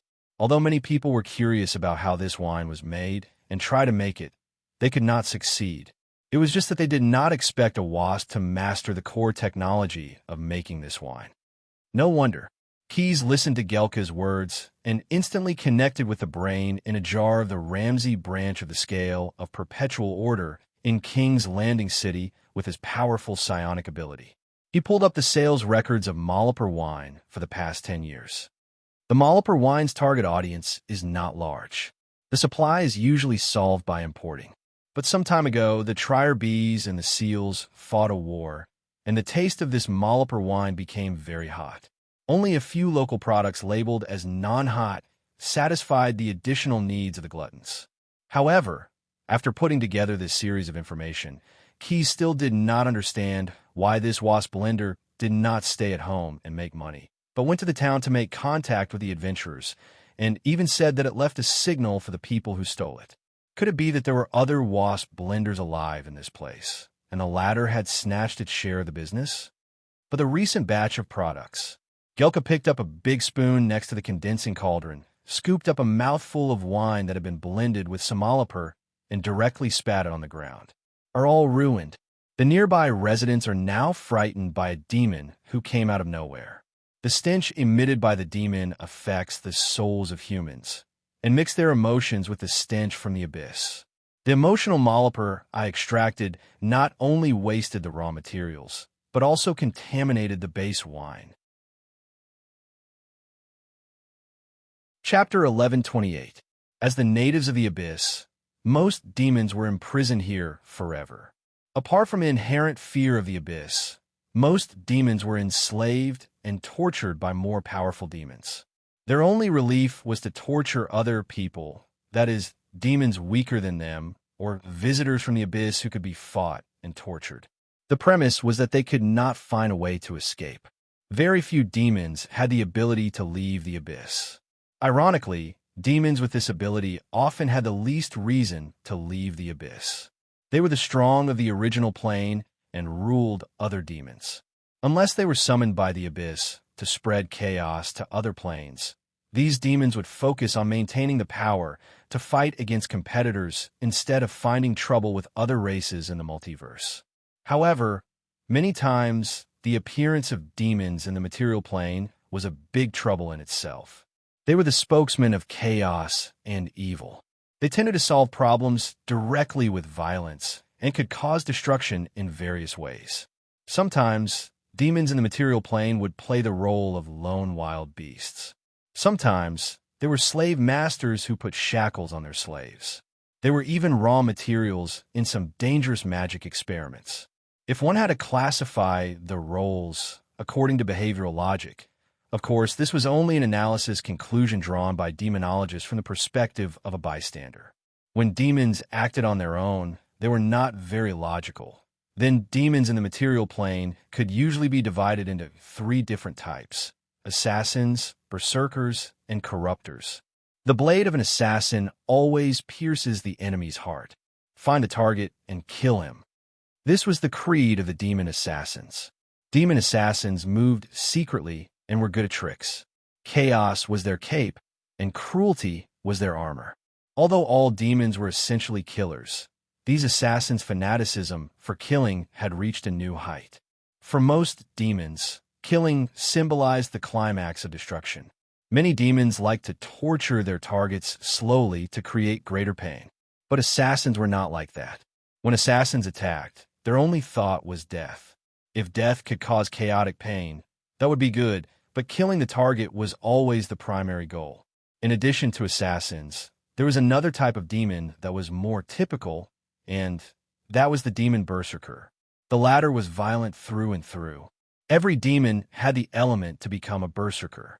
Although many demons loved to show off their strength and were almost never afraid of fighting in close combat, the barbaric nature of war berserkers had reached a whole new level. Sacrificing a safer and more certain victory in exchange for a slaughter that reached the core of their being was something that demon war berserkers would often do when they were bored or wanted to have some fun. Zhang Kuang had a wide variety of weapons to choose from, including his physical strength and any external power. The Devil Berserker started every battle with his strongest attack. He enjoyed moving through hand-to-hand combat, tasting the pain and fear of his enemies. Even though they seemed simple-minded, one shouldn't underestimate war maniac's tactics and intelligence. After all, most demons were actually very smart. With a little training, they would be able to grasp knowledge that was difficult for mortals to understand. Therefore, even the Devil Berserker wouldn't give up on using tactics to deal more direct damage. Of course, there were also many terrifying Devil Berserkers who didn't seem to understand the concept of retreat at all. They seemed to understand the meaning of the word retreat as find a random direction and launch another charge. These guys were very troublesome. When the battle reached its climax, they would even fight to the death. Demon assassins and demon berserkers were both troublesome and terrifying existences, but compared to the corrupted, they paled in comparison. Even the boldest and most experienced expert in the study of demons wouldn't be willing to come into contact with the corrupted. Some demons of certain races were keen on corrupting mortals. The will of the abyss was also extended through the corrupted, causing mortals and the material world to intertwine with its image. What the corrupted were obsessed with wasn't blatant destruction, but slow corruption. In order to gradually lead the abyss into the prime material world, the corrupted would use favor and voluntary service to tempt mortals. However, their chaotic and evil nature meant that they were destined to be unable to use word games or contracts to negotiate like the devils. Usually, the corrupted would use some coercive methods, such as taking the initiative to propose, promise, threaten, or request. Their goal was always to control mortals and make them serve them, whether they were willing or not. There had been some demon scholars or mages who wanted to take advantage of this to gain benefits from the corrupted. In fact, there were some talented people in the multiverse who had found loopholes in the contracts of the Batsu people and then controlled the devils in reverse. However, those who wanted to use these methods to deal with the corrupted ended in miserable failure without exception. As mentioned before, demons were not devils. They were the representatives of the chaotic and evil characteristics of the abyss. The corrupted seemed to act with a goal, but in fact, they weren't that tendentious. They were only corrupted for the sake of corruption. Sometimes there was no such thing as a conspiracy behind their actions.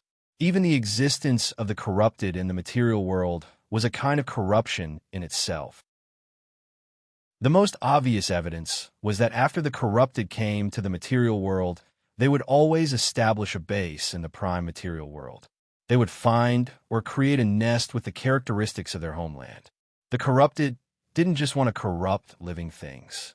They tried their best to turn the material world and all other planes into the reflection or extension of the abyss. For example, a haunted castle, an unfathomable well, a maze-like cave hidden in the mountains. These places could become the corrupted's home. Of course, these places were usually not far away from the settlements of mortals. After all, the corrupted liked to play with the weak and helpless souls of mortals the most. The reason why the wasp wine merchant Gurkha asked the adventurers to help him deal with a thief was that he knew that a corrupted demon had come near his home. Whatever it is. Anyway, its existence itself is a mistake. A huge mistake. Gurkha explained the trouble he encountered in detail to Halamond and the others. It could be said that Gurkha was heartbroken. Using the bacterial tower to collect human emotional factors to blend Marapi wine will not cause harm to the collected people. I have been running this business here for more than 10 years. Although this place is full of slight violence, there is no shortage of joy and pleasant emotions. However, after the appearance of the evil corrupter, all the mortals were inadvertently contaminated. Their souls were tainted. Even though the current situation was mild and reversible, Malapal's emotion absorbent was very sensitive, and the fine wine made from the emotions collected by it would not lie. The existence of the corrupter had turned everyone's emotions into something as disgusting as the pus of human nature. No matter how I regulate it, this batch of Marapi wine is ruined. So Keys was secretly showing his ability to mobilize the true thoughts in his heart. So the wasp wine merchant Gurkha became more and more agitated. In the end, he even took out a leather-wrapped account book and loudly complained to Halamond and the others about the losses caused by the corrupted demon. This is no longer as simple as losing some money. That guy stole my honor, Gurkha emphasized. Because he was too agitated, he couldn't help but make a little buzzing sound when he spoke, like a bee flapping its wings. For 21 years, through the platform of the scale of perpetual order, the products I deliver to the customers have never been delayed or had any quality problems. But now, because of a demon bastard who is said to have fled from Valensburg, this record is about to be destroyed. That bastard stole my honor.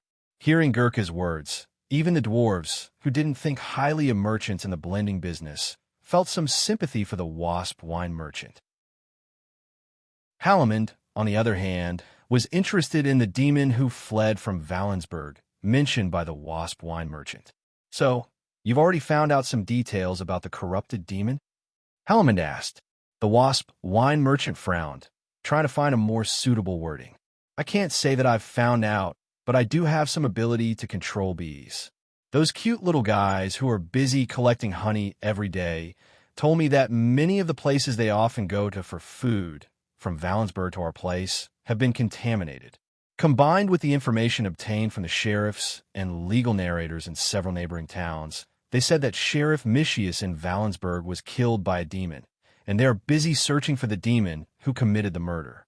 I speculate that the corrupted demon must have felt that the situation was not good, so he fled all the way to this traditional lawless place in Top to hide. Halamond nodded and was about to say something, but Keys, who used the pseudonym of Hugh Hood, beat him to it and asked, "You have so many sets of Marapi emotion absorbers in your bacterial tower.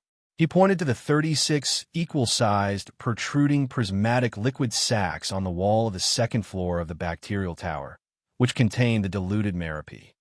Have you checked them separately? Which one has the worst emotion adsorbed? Do you know what I mean? Hearing Keys's words, Gurkha was stunned for a moment. He really didn't understand.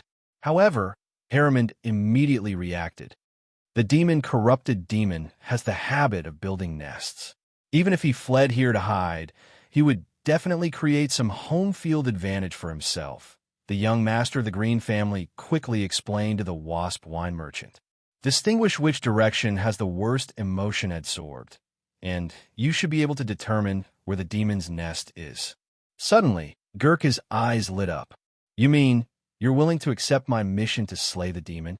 Halaman thought for a moment and said affirmatively, although I can't tell you why, I'm here to kill powerful monsters to prove my bravery. Since there's a corrupted demon here, he must be a good prey. Key smiled. The dwarf Grinder was so happy that he could not help but touch the battle axe on his back. Only Old Weather, who was sent by Patriarch Grimm to record Halaman's coming-of-age ceremony, frowned. But he didn't say anything. As Halaman said, demons were indeed powerful monsters.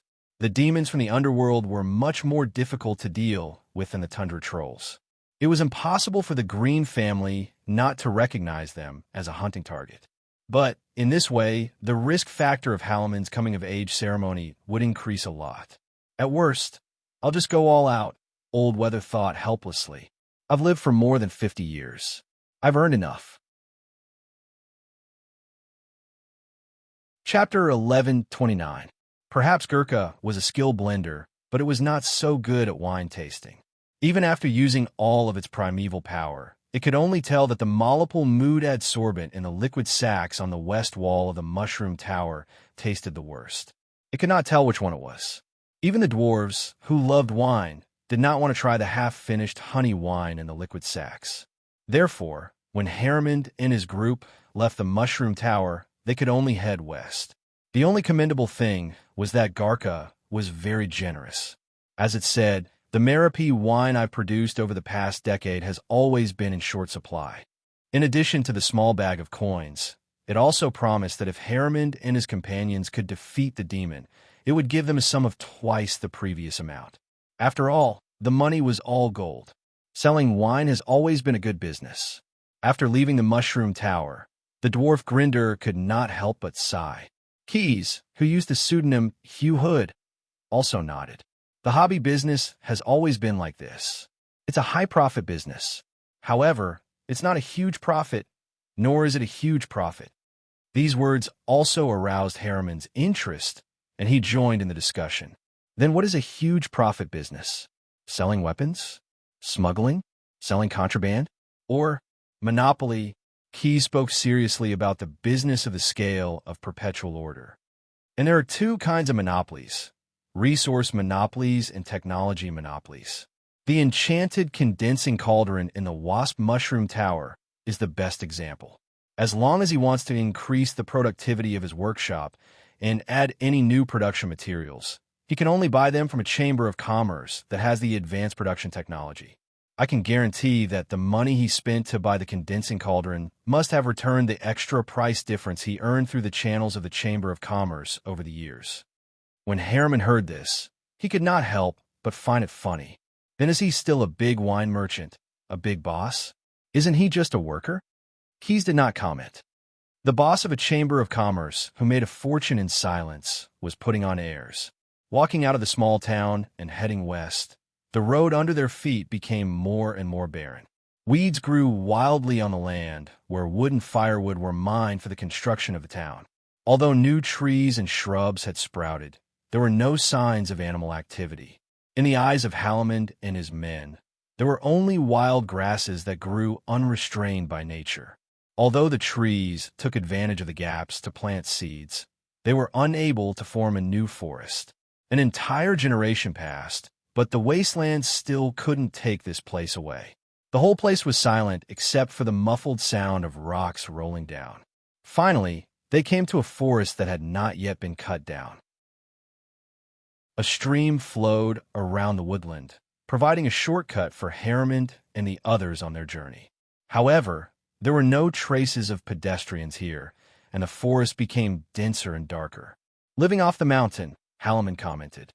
"This forest is not far from the small town, and no one comes here to cut wood or hunt. This is not normal."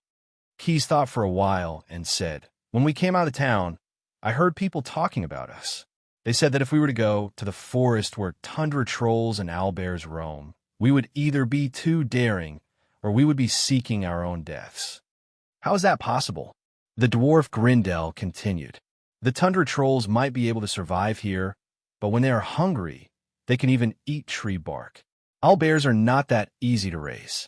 If they want to grow up smoothly, they need to eat large amounts of animal organs when they are young. When they grow up, they also need to eat large amounts of meat. After walking for half a day, we didn't even see a deer. How can owlbears survive?" Even though he was a subterranean digger, Grindel had plenty of experience in the wilderness. His understanding of the wastelands and forests was not much less than that of the underground world. Therefore, what he said was indeed very referential.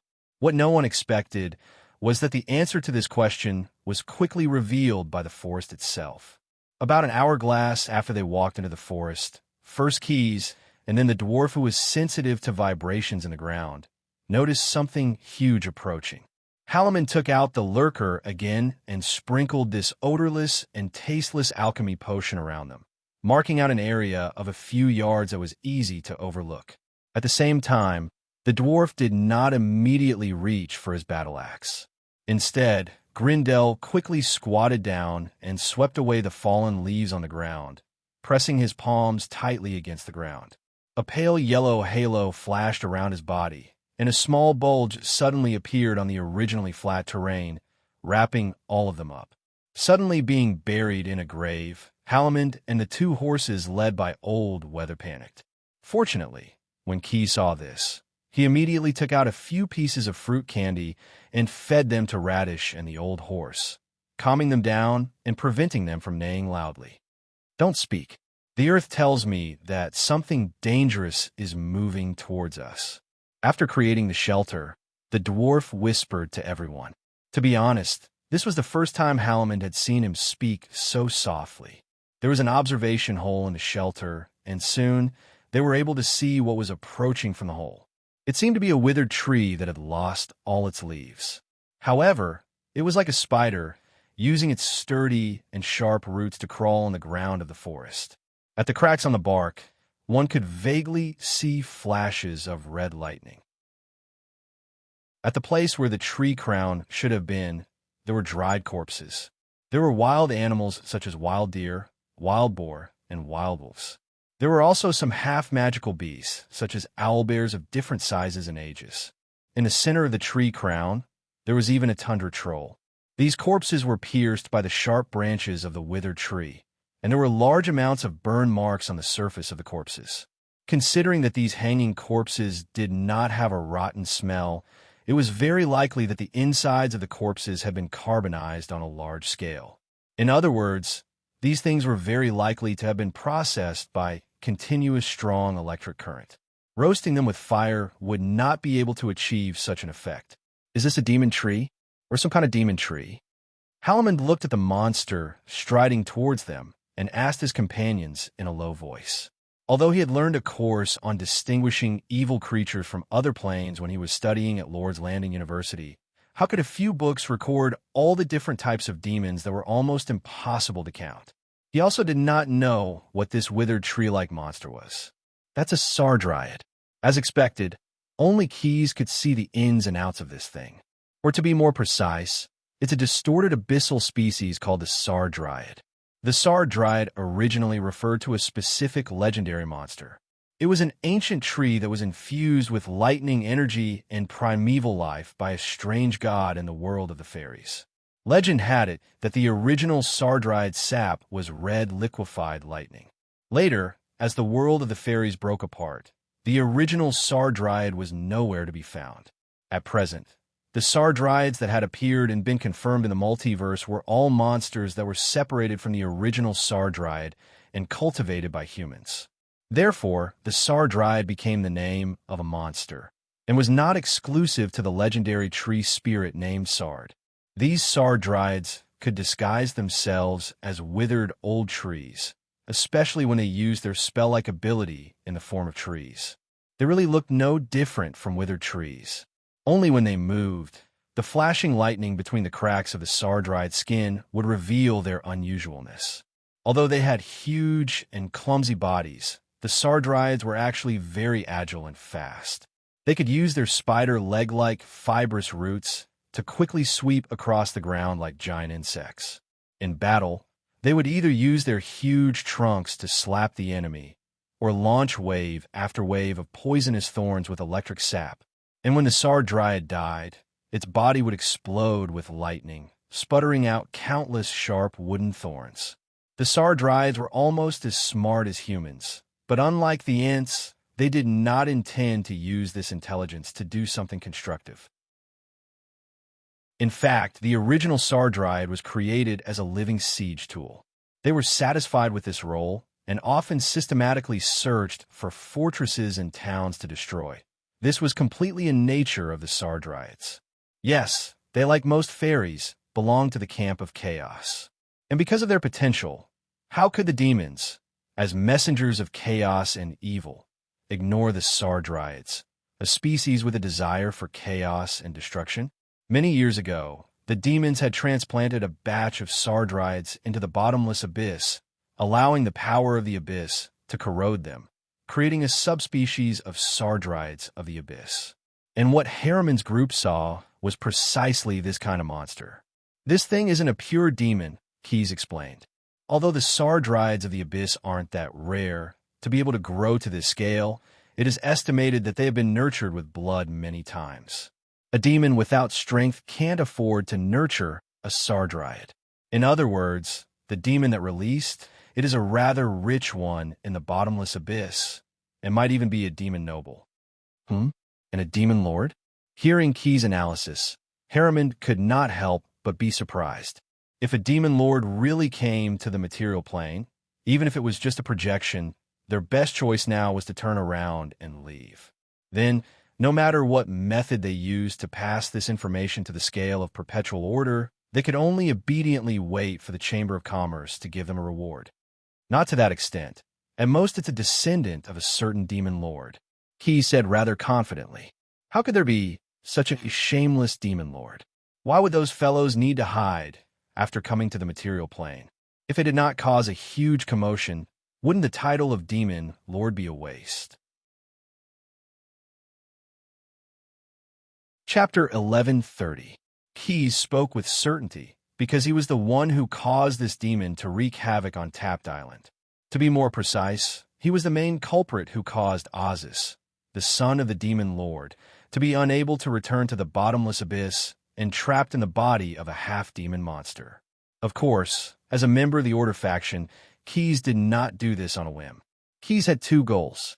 First, to show how hospitable he was, he did not intend to let the son of his old friend, Six-Fingered, leave.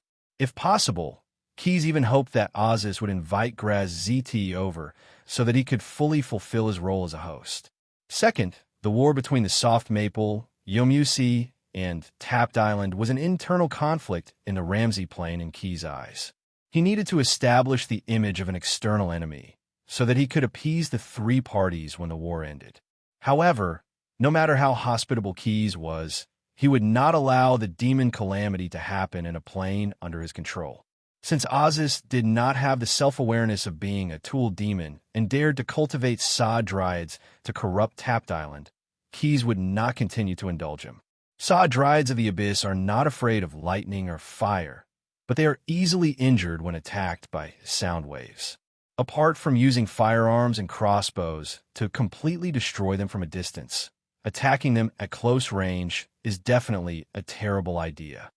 While describing the characteristics of the fallen Dryads, Keyes also dispelled Grinder's plans to take the lead and launch an ambush on the monsters. Although you are wearing a thick enough plate armor that can block the splashing of the wooden thorns, every attack of the Sard Dryads is accompanied by electric shocks. If you don't want to be charred on the outside by the magical lightning carried by the wooden thorns, I don't recommend that you charge forward. Even if Grinder did not want to believe Key's constructive advice, he still firmly believed that the armor made by the dwarven master craftsman was a solid fortress. However, in order to be able to drink the dwarven beer in the future, he compromised. Moreover, although Keys did not recommend them to charge at the Sodrides, he did not say that they would let the monsters go. There is actually a better way to deal with them. Keys was confident. He was playing the role of Hugh Hood, a gunslinger hunter who was good at dealing with all kinds of monsters. Plant them back in the ground. Sodrides are not ants. They can't be rooted in the ground like normal trees because they can't get the nutrients they need to survive. Otherwise, it wouldn't need to have so many prey hanging on its body. You can think of it as a kind of spider that will tie up its prey like a fly and then slowly absorb the juices in its prey. Harriman was very appreciative of this method. It was a battle of wits and not strength. This was what experienced hunters would do. But he still raised a question. I mean, once we control them, do we just wait for them to slowly starve to death? Of course not. Key shook his finger and patted the spear behind him. When that guy becomes a stationary target, its first reaction will be to struggle and release electricity. But it can't release unlimited lightning. As long as we keep teasing it, with the low intelligence of the Sodrides, it won't take long for it to empty all of its stored electrical charges. At that time, Keys waved his hand and made a slashing motion. We'll treat it as firewood and chop it into pieces. After the plan was formulated, the next step was to implement it. Fortunately, even if it had spider legs and could move on the ground, the Sodride's movement speed was not fast. While Keys and the others were discussing the strategy, the moving withered tree was only about 100 steps closer. The Sodrides were now about 200 steps away from the small mound where they were hiding, and this was the best distance for the gunner profession to display their combat strength. Keys rolled and drilled out of a hole in the cave. He was as agile as a loach. Using the cover of the trees, he held the spear with one arm, knelt on one knee, and aimed at the moving Sodrides. Bang! Following this gunshot, the smokeless gunpowder exploded, and a lead-coated copper-tipped bullet instantly shot out, hitting the staggering monster from afar. Because his aim was very accurate, Quest's shot just happened to hit a branch on the treetop of the Sartrant. Gotcha! The tree branch seemed to have been chopped by a sharp axe, and was directly split into two from middle. The carcass of a wild deer hanging on the branch also drooped down and hung next to the Sodride's giant eyeball. Suddenly attacked, it first scattered a wave of wooden thorns carrying lightning in all directions in horror, and then this abyssal monster became furious. Its blood-red eyes quickly locked onto the target that was rapidly moving in the forest in the distance. It stepped out of those claw-like roots and rushed toward Keys as if it had been injected with stimulants. Because it was walking in a straight line, as it walked, the branches that grew horizontally also whipped the big trees, blocking its path like arms. For a time, the trees were broken in the middle. The Ents, who also looked like giant trees, but who took the forest as their responsibility, would never do this. He didn't know if the spirit gods who created the Sodrides would regret it. Every 10 steps Keys ran, he would turn back and pull the trigger at the Sodrides. His shooting was very accurate, like the most brilliant gunner, and almost every bullet would break a branch of the monster. And on those branches, the Sard tree spirit's reserves were all hanging.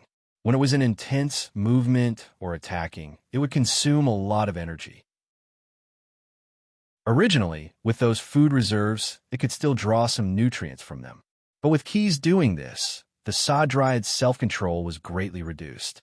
However, the enraged monster didn't realize this, and it still tried to move with all its might in an attempt to catch up to Keys.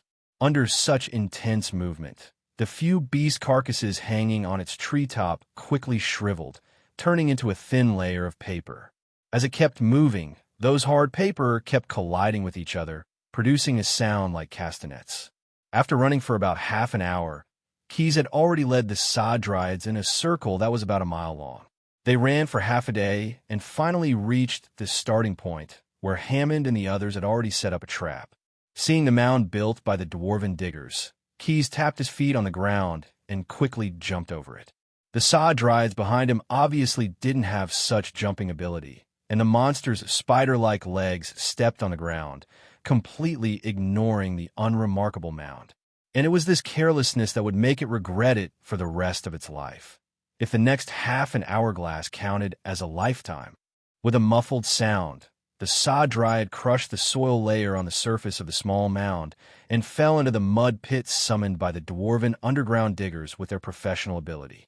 It struggled for a long time before adjusting its angle, and wanted to climb out of the mud pit. During this period of time, the runes that Grindel had written in the dwarven language began to take effect. A spell similar to mud to stone caused the volcanic ash, lime, and water in the mud pit to quickly solidify into a large man-made rock. Half of the Saw Dryad's body was covered by this rock, and only the upper half of its trunk and many of its tree crown-like branches could still move. In its panic, this unintelligent monster continuously slapped at the rock, but at most, it could only smash out some stone fragments, which were of no help to the huge rock embedded in the ground. When the trap took effect, Keys, who was hiding behind a large tree in the forest, revealed himself and aimed at the Saw Dryad's trunk and started shooting. Wood fragments flew everywhere, and lightning flashed everywhere. This dryad that had been corrupted by the bottomless abyss was like a trapped beast, making its final struggle. But no matter how it struggled, its fate had already been fixed the moment it stepped into the trap. When Quest's last shot blew up the big eyeball on the trunk of the Saw Dryad, the monster's body exploded with blazing lightning in an instant, turning into countless sharp wooden thorns. In the forest, the smell of ionized vegetation permeated the air. Chapter 1131. While Keys, Harriman, Grinder the Dwarf, and Oldweather were in the middle of Tapt, the alliance that the Soft Maple Expeditionary Army had been waiting for arrived. The allied army formed by the Yomians, the Camels, and the Walrus crossed the northern half of Tapt Island, conquering the land there and plundering the towns there. Finally, they reached the Shane River, where the 10 Pearl Towns were located. Beside the river that divided the north and south of Tapt, the supreme commander of the Soft Maple Expeditionary Army, the acting speaker of the council, and the leader of the Yomians, the legendary pirate king Naaman, who was the first to pledge his loyalty to the scale of perpetual order, shared a cup of honey wine with the blood of livestock. They crossed their hands and held each other's wrists tightly, allowing the spellcaster to form a legally binding and spell-binding contract for them. Flames ignited on their arms at the same time, but neither of them retracted their arms. Of course, the flames summoned by the spell-binding contract did not harm them. They only left symmetrical black, vine-like tattoos on their arms. Finally, the two signed a contract in triplicate. Each of them would keep one copy, and the other would be kept by the Justice Center under the scale of perpetual order in Lord's Landing City in the Ramsey Plain. Since then, the agreement between the two sides had been legally concluded. Any action that violated the spirit of the contract within the time limit of the contract would be regarded as a betrayal of the contract. As the representatives of the contract, not only would Grisis and Naaman suffer from the backlash of the spell, but the interest groups they represented would also have their credit rating lowered in the rating system of the scale of perpetual order. As the saying went, the fastest way to create wealth is to build an empire, but the fastest way is to destroy an empire. The Soft Maple people and Yomians had crossed the ocean to Tapt Island under the banner of punishing the descendants of the families that had once acted as agents of Dwarf Island for oppressing Ramsey. However, anyone with a brain would know that these two forces were here to plunder wealth. Therefore, not long after the end of the alliance meeting, the two armies continued their journey to the south after a little rest and replenishment of supplies. As they had received reports of the mechanized troops sent by the southern kingdom of Tapt, and learned that the army formed by King Vixith had wiped out the Soft Maple Expeditionary Army, the commander of the allied army did not wish to fight them in the wild. We have to rely on the city's defense system. Otherwise, our young men will have to use their flesh and blood to fight against those steel cans. Grisis was worried that the Yomians were used to fighting in the north of Tapt Island and would underestimate Tapt's military strength. so he took the initiative to express his opinion in the meeting. However, what surprised him was that Naman, the commander of the Yomians, actually listened to him. The rugged Yomian legendary pirate with graying sideburns stroked the military map on the table and bluntly agreed with Grice's opinion. I agree with Mayor Grice's opinion. This was an era where offense trumps defense in terms of tactics, and defense trumps offense in terms of strategy. If the enemy's firearms and equipment were as ferocious as reported in the war report, then it would be the stupidest way to fight them. On the contrary, relying on the city's defense system, relying on the prismatic defense system formed by the thick city walls, the half-moon fortress and the triangular fortress, coupled with sufficient air defense to continuously consume the enemy's mechanized troop supplies, and even let the pressure from the logistics directly wear down the enemy. This is the best response we can find now. Naaman, the legendary pirate king, had clearly expressed his support for Grice's opinion and reached a consensus on the strategy, regardless of whether he had not been blinded by the previous victory or just wanted to take care of the feelings of his allies in the early stages of the alliance meeting. At the same time, he also put forward his own opinion on the tactical aspect. Although we have already occupied the 10 Pearl Towns and the Cheyenne River is a very good defensive barrier, it is still not enough to resist the attack of a mechanized army. If we build a bastion defense system here, the amount of work will be too large. Our army will be exhausted before the enemy attacks. I suggest that the Alliance should take the initiative to attack and quickly occupy Valensburg in the south. According to the intelligence, County Governor Macius, who was originally in charge of guarding there, suddenly died a few days ago, and the city's defense was taken over by the modified Oliveira Legion under the pseudo-King Vixis. Presumably, during this period of time, there is still a gap between the old and new forces. We can use this opportunity to send spies or use other means to seize Valensburg. It is a city with a perfect city defense system, and it has a large amount of supplies stored. With a little construction, it can be used as a bridgehead to wear down the mechanized army. What's more, Valensburg was one of the 6 major cities overseen by the lords of the Southern Tap country. Whether it is from a political perspective or for the wealth it contains, I believe that the pseudo-King Vixis will not turn a blind eye to it. His impeccable logic and feasible plan allowed Naaman to quickly gain the approval of many soft maple lords, led by Griceus. His opinion quickly turned into practical action. The 10 Pearl Towns only left behind the Alliance's injured soldiers and 3 vanguard legions that had fought in turns. There were a total of 4,000 people, and they were to recuperate and maintain the local rule. The Yomians who had plundered all the way from the north had generously left behind a portion of the food and gunpowder they had seized for the garrison. The rest of the main forces quickly set off and charged toward Valensburg. The Soft Maple Expeditionary Army arranged for another 5,000 men to be the Vanguard Legion, and the Yomians also sent out 5,000 men. The two forces combined. However, the commander of the Yomians, Naaman, did not allow the Camel people and Walrus people, who had a racial advantage and stronger individual combat strength, to participate in this first Alliance Legion of 10,000 men. The explanation he gave was that the first army would be the first to enter the city, and it would be best if they all had human faces to avoid unnecessary trouble. After 2 days of rushing, the First Alliance's army was about to reach Valensburg. Griceus and the other soft maple lords finally understood why Naaman was so confident that the First Army could easily break through the city walls.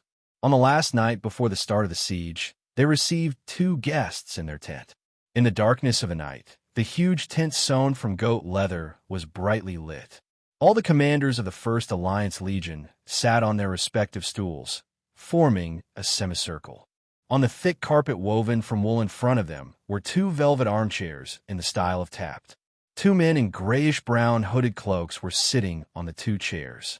Elder Andre, Mr. Schladiger, son of Magistrate Messias, as a hospitable Yamusi and a dear ally of the soft maple, I welcome you, Naaman said to the 2 guests who had come to visit.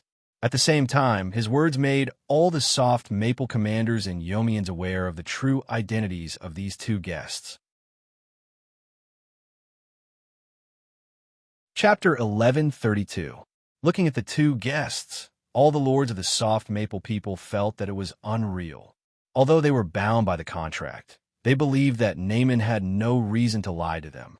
However, it was the first time in their lives that a prominent figure from the enemy's city appeared in their own camp before the siege began to join in the grand undertaking. Just as Naaman had introduced, the two guests were wearing hooded cloaks to hide their identities. One of them was the former deacon of the Druid conclave in Valensburg and was now an elder. The other was the oldest son of the late ruler of Valensburg. It could be said that the two of them were the second and third most powerful figures in this land, other than the two modified Alavras who were temporarily in charge of the military and political affairs. Taking into account the geographical factors, as well as the deep roots of the Druid Guild and the messiest family in Valensburg, the two of them should have a much greater influence than the two Alavras modified humans. It was reasonable to say that for such a person, even the two temporary county governors, number 24 and number 27, were inconvenient to manage due to the influence of various parties. Before the war broke out, they would definitely send more people to watch over them. For the two of them to be able to walk out of the city and arrive at the enemy's camp unscathed, it was most likely that someone very powerful had helped them. Sure enough, as soon as the two of them sat down, they took the initiative to offer compliments and thanks to Naaman who had provided them with help. After Naaman had someone serve them some sweet beer to quench their thirst, the host and guest gave a toast to each other. To the proudest allied legion, to the most honorable protector of Valensburg, and so on and so forth. Of course, it took skill to choose the right words to say. For example, Prince Schladiger's words of the rightful protector of Valensburg were exactly what he wanted to hear. After the latter heard it, he immediately showed an expression of pride. He pulled down his hood and downed the beer in his cup in one gulp. Then he wiped the foam around his mouth with the back of his hand. On the other hand, Elder Andre, who represented the authority of the Druid church in the city, was much calmer. He only took a sip of his wine as a token gesture. Perhaps it was due to the self-discipline of a spellcaster, or perhaps it was because he was worried that the alcohol would affect the bargaining in the upcoming negotiations, so he always maintained a vigilant attitude. In fact, under his robe where no one could see, Elder Andre even carried two miniature reliefs unique to the Druid conclave. If the situation changed, he could release the reliefs at any time to cover his retreat and quickly escape the camp. After a few drinks, Naaman threw the empty cup to the guard and sat up straight to look at the two guests. My promise is the same as before. Now, all the soft maple lords can bear witness to it. Naaman did not beat around the bush. Lord Schladiger can inherit his father's authority and become the actual ruler of the Valensburg area. He does not need to be loyal to the false King Vixis. As for Elder Andre, I support you to become the leader of the northern faction of the Druid conclave. The newly established conclave can move freely in the northern part of Tapt. In our occupied area, your conclave will enjoy all the corresponding rights and interests of the conclave, supported by the false King Vixis. After that, he paused again, not giving the two a chance to continue bargaining. There are only two conditions of equal value that we want. First, the safe passage into Valensburg. At least 3,000 men must enter the city tonight. Elder Andre, you must ensure that the city's Druid Order's defense system is firmly locked down and cannot be used by the two Alavras. Second, after the battle between our men and the city's garrison begins, Lord Schladig must instigate the commanders who are loyal to you so that they will no longer be under the command of the acting sheriff. At the same time, you must also take on the responsibility of comforting the citizens of the city. Second, after the battle between our men and the city's garrison begins, Lord Schladig must instigate the commanders who are loyal to you so that they will not be under the command of the acting sheriff. At most, we will withdraw in a month. After Naaman spoke, a guard immediately presented two pre-written contracts and handed them to Schladiger and Andre. Since the two of them came to the camp in the middle of the night, Naaman had approved. In fact, they were 99% willing to reach an agreement. Sure enough, after a short negotiation, Andre and Schladiger's names were signed on the contract. This was a legal guarantee for future profits, as well as a proof of their allegiance to the First Legion of the Alliance. With willing and high-ranking guides, the rest of the matters proceeded without a hitch. The 3,000 men that had been arranged beforehand left the camp in the middle of the night.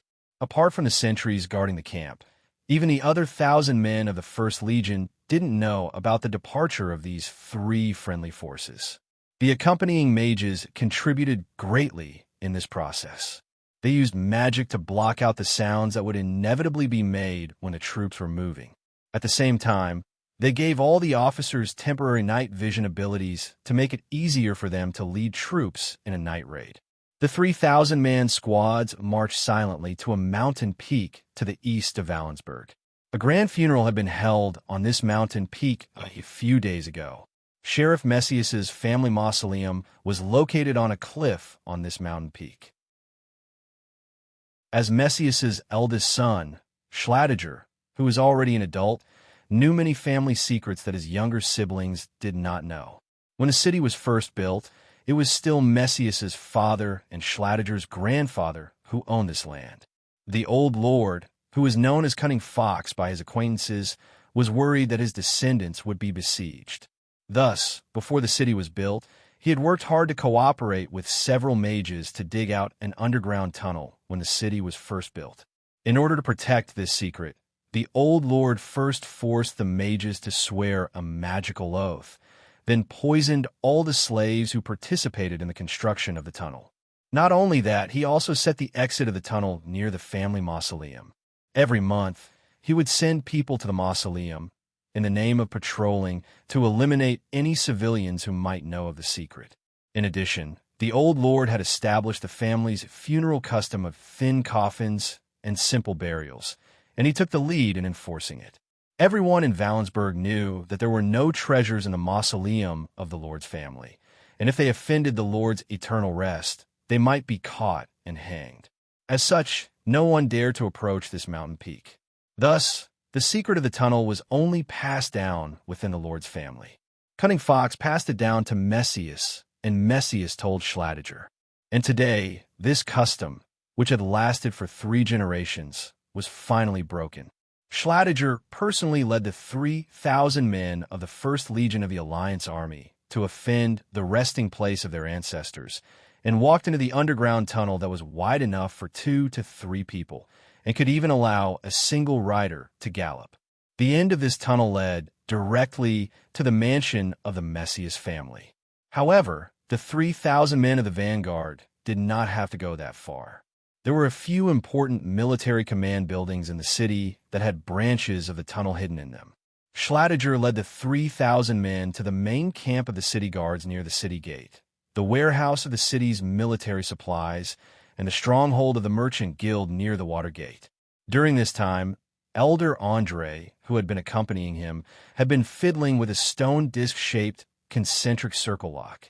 As he replaced the last 2 concentric circles, the 7 or 8 sets of inscriptions on the concentric circles formed a complete inscription, and the secret key of the city's druid conclave to control the city's special defense system was completed.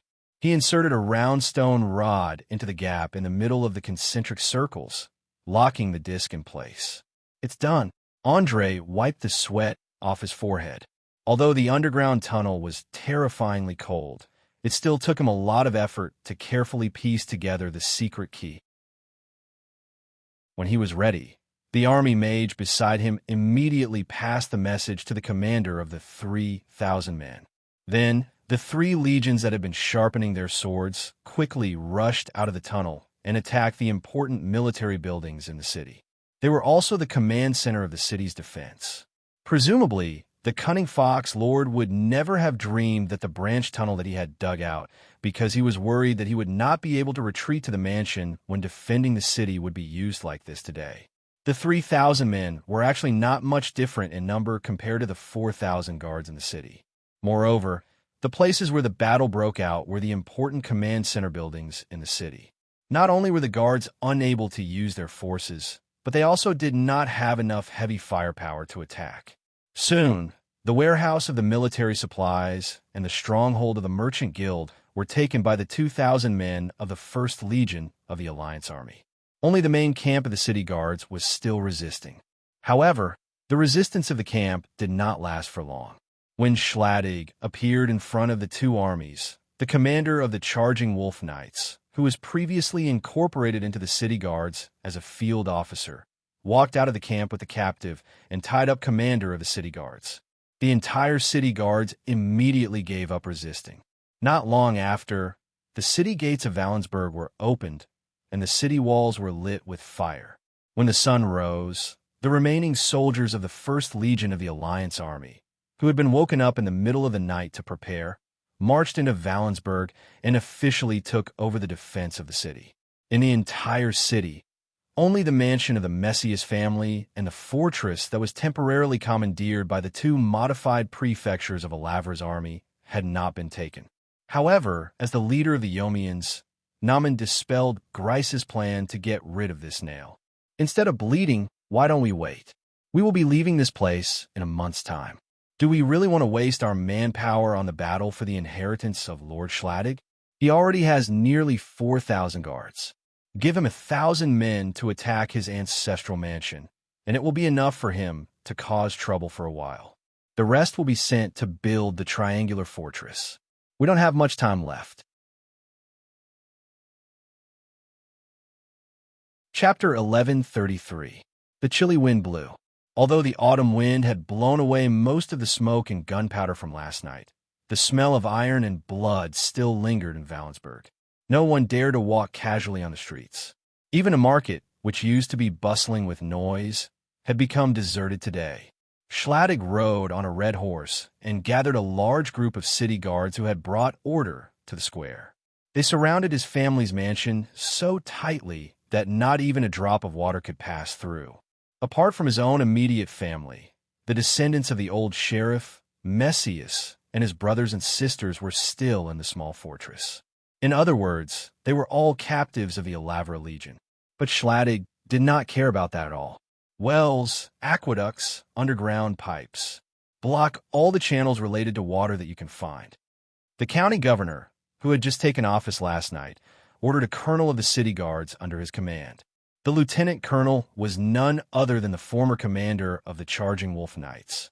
He was also the person who helped Schladig and the 1st Legion of the Alliance take down the city guards camp. Yes, sir. On top of that, Schladiger pondered for a moment before continuing, but his voice was very low.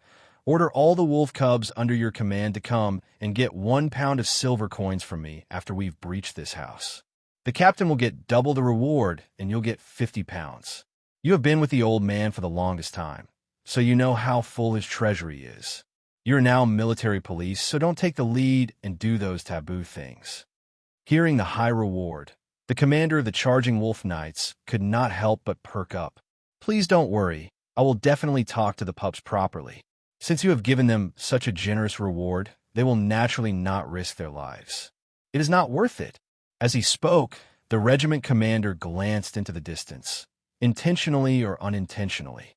In front of Messias' mansion, there was originally a small square. At this time, there were 70 to 80 long poles erected around the small square. On each pole hung a hideous corpse.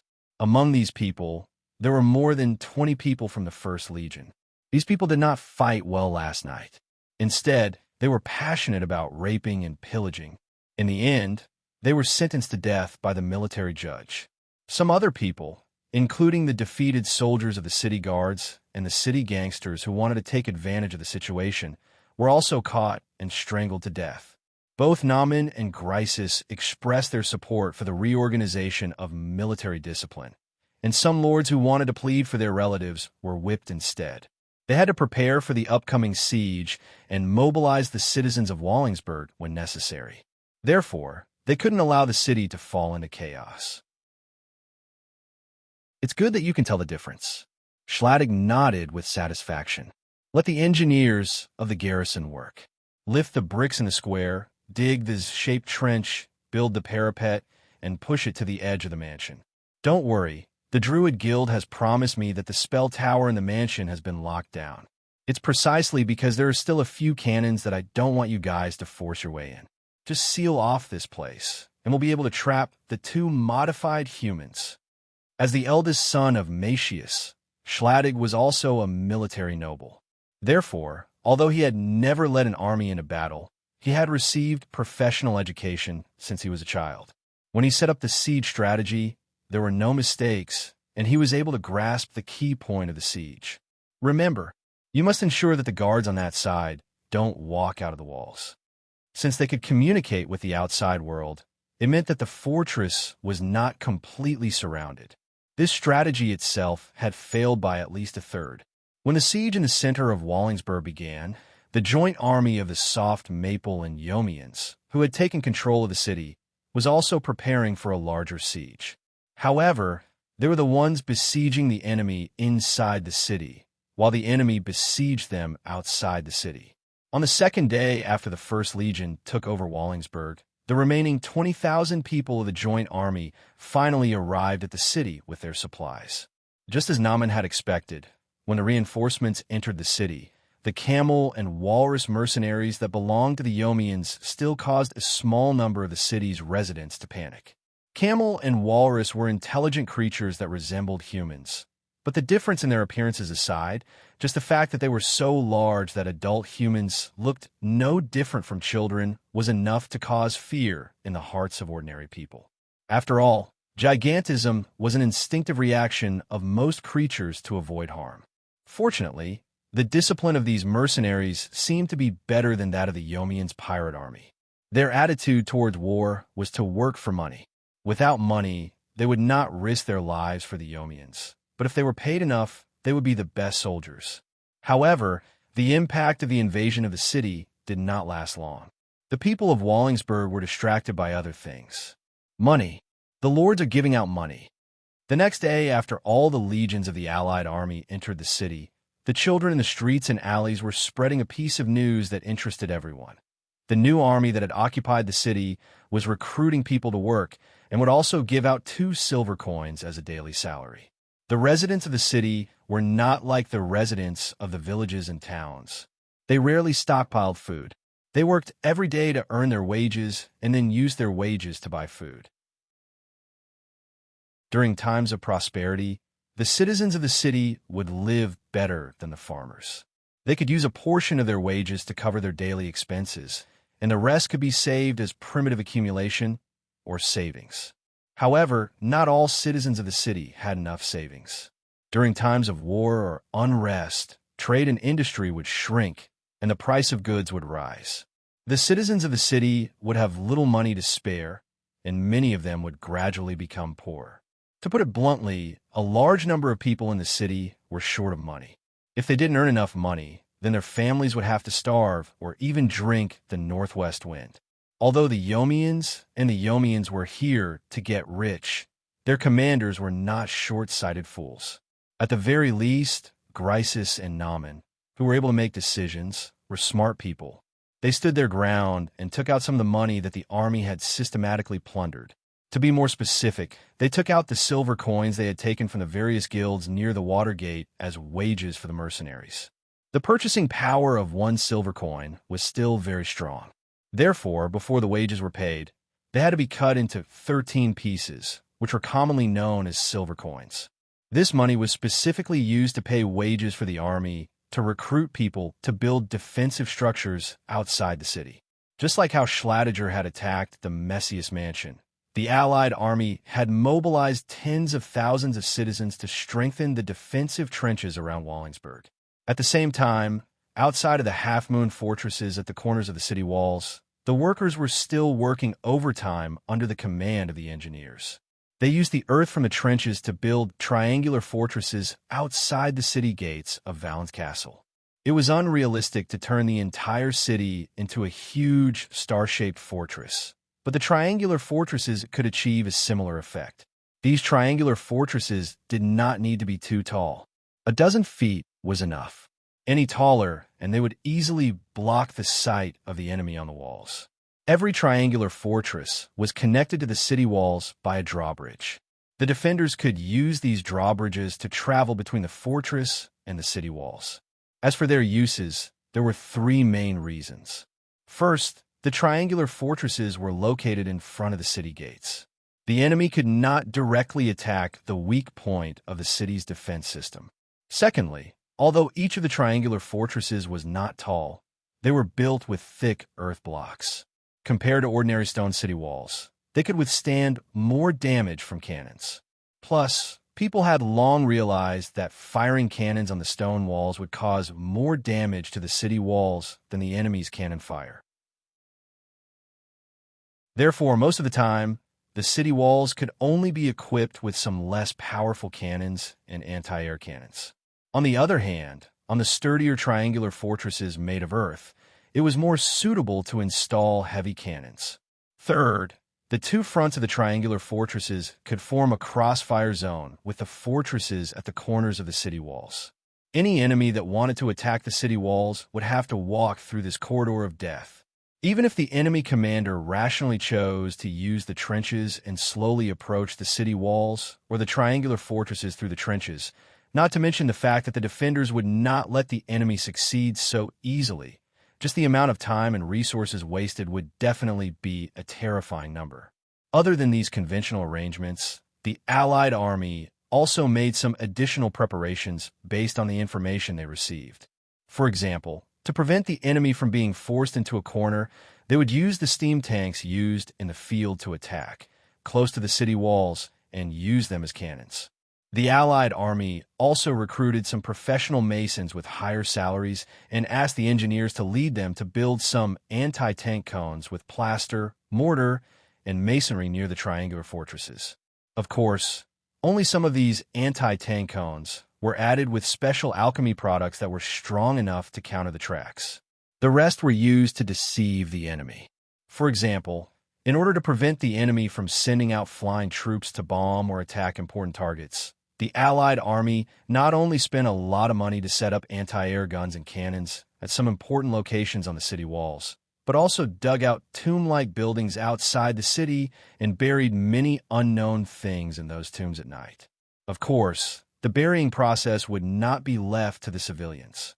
Firstly, it was to prevent them from leaking secrets. Secondly, they were worried that they would be afraid and affect the construction progress.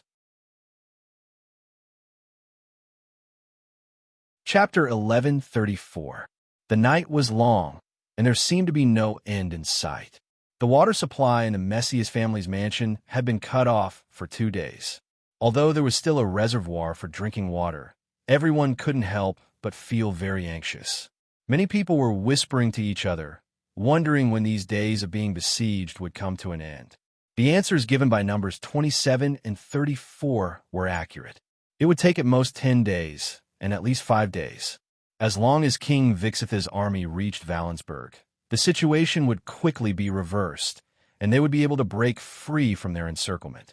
The officers of the city garrison that the two Alavras had roped in, as well as the small number of soldiers led by the latter, were relatively easy to fool. They respected their commanding officer's strength and were confident in the sturdiness of the Messias manor. The ones who were pessimistic were the representatives of the various guilds. After the Watergate Guild Union was taken over by the First Legion, these people rushed out of the encirclement under the lead of their bodyguards and family guards. In the end, they could only listen to the orders of the two Alavras who had promised to protect them and obediently lead their men to defend the Messias manor. The guild representatives were all the best of the best. They had no choice but to follow numbers 27 and 34 wholeheartedly. It wasn't that no one had thought of surrendering to the invaders, but the Messians and Yomians had no intention of doing so. They even took the initiative to kill the wealthy merchants.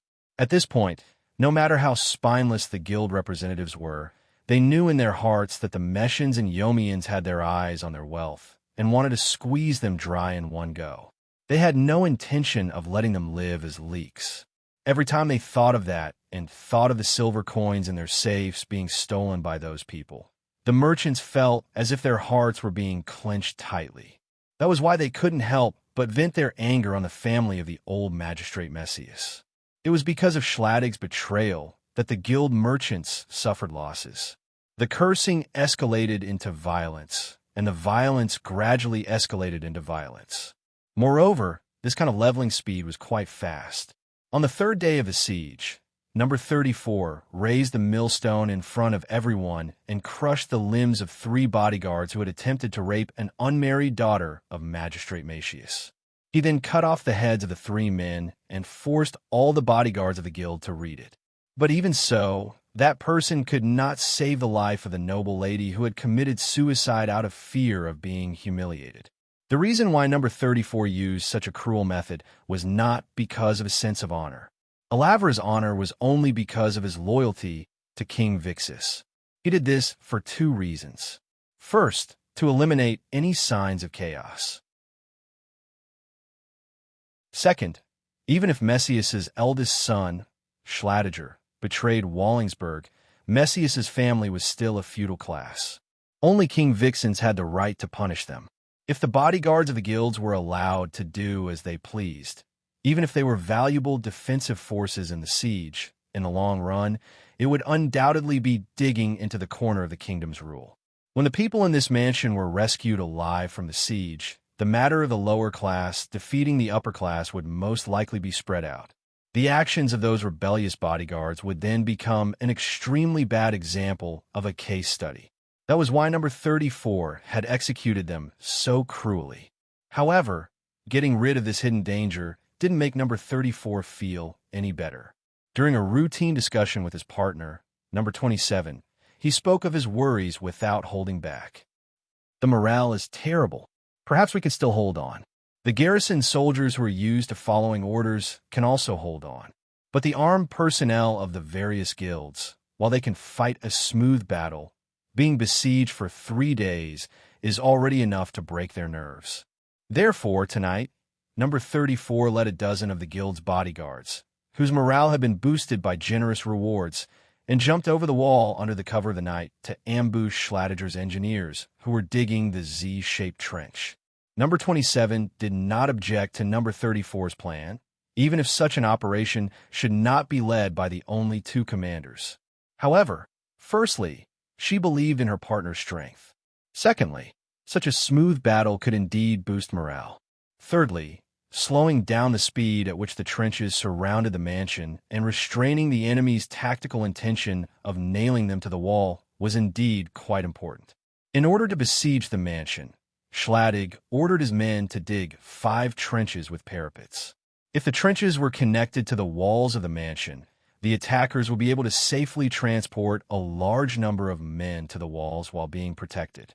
Number 34 did not have many men with him, so it was impossible for him to fill the trenches. What he needed to do was to kill as many precious engineers as possible. Both he and number 27 knew very well that King Vixith's army was about to reach the city. The soft maple and Yamshins must have sent a large number of engineers to the more crucial city defense construction posts. Every single one of the engineers left for Schladiger to attack the mansion would be 1 less. Furthermore, there was another piece of evidence to support their deduction.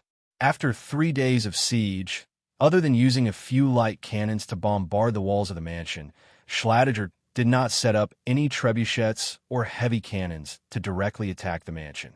This meant that Schladiger did not have a lot of cannons in his hands. They were all sent to more important positions. By analogy, Schladiger's engineers were also in short supply. When no. 34 led his men into the first trench. They saw a group of engineers who had just changed shifts. This confirmed their previous guess. The more engineers needed to dig the trenches, the better. However, after the change of shifts, each squad only had 4 people. Even if they took into account that this was a shift system, they would only have 8 people. Schladiger could only use 40 people to dig 5 trenches. This was enough to show how much he lacked professional soldiers. After killing these 40 people, if that guy wants to keep digging, he will either have to request for more engineers or have his normal soldiers act as engineers. Normal soldiers have not been trained and do not know how to protect themselves during excavation work. Schladiger probably wanted to establish his authority and did not want more deaths, so he did not let them work. After tonight, in a flash, number 34 used 2 long daggers to slit the necks of the 4 engineers in one go. As he killed, he still had the energy to think about his battle strategy. However, he still missed one thing. The bodyguards who followed him to see what he could do were far worse than he had imagined. Originally, number 34 had asked everyone to bite on the wooden sticks to prevent them from making any noise that would attract the attention of the attackers. However, after he had finished off the 4 engineers, one of the bodyguard from the dozen or so guild had actually lost his sense of measure. Some of them tried to get some loot from the bodies of the engineers. Some of them even spat out the wooden sticks in their mouths and made a sound that made number 34 want to curse. Beep, beep, beep, 1 long and 2 short whistles, which meant that there was an enemy attack, suddenly sounded from the mouth of a soldier that Schladiger had arranged to be a hidden sentry. He hadn't noticed the commotion in the trench at first, but the laughter of the guild's bodyguards had caught his attention. At night, in order to prevent the army from roaring, even the engineers who were working were not allowed to play around. They could only bury their heads and work or rest. The sudden laughter could only mean that a mouse had entered the trenches and that the engineers were most likely dead. Damn it! Number 34 really wanted to kill all the idiots he brought with him. However, considering that he still needed them to go back and spread optimism, he held himself back. Don't waste time. Go to the other trenches and kill as many engineers as you can. Now that there was a change in the plan, number 34 could only give orders to those idiots who could not do anything right. There was no way to sneak through the trenches one by one. He could only hope that the engineers had not retreated in time when the whistle sounded. He wanted to kill as many as he could before returning to the mansion. It was a pity that he had underestimated the guild bodyguard ability to ruin things. Just as no. 34 had single-handedly cleared out 3 more trenches that had yet to retreat. The guild's bodyguards who were in charge of clearing 1 trench actually ran back to the mansion, crying for their parents.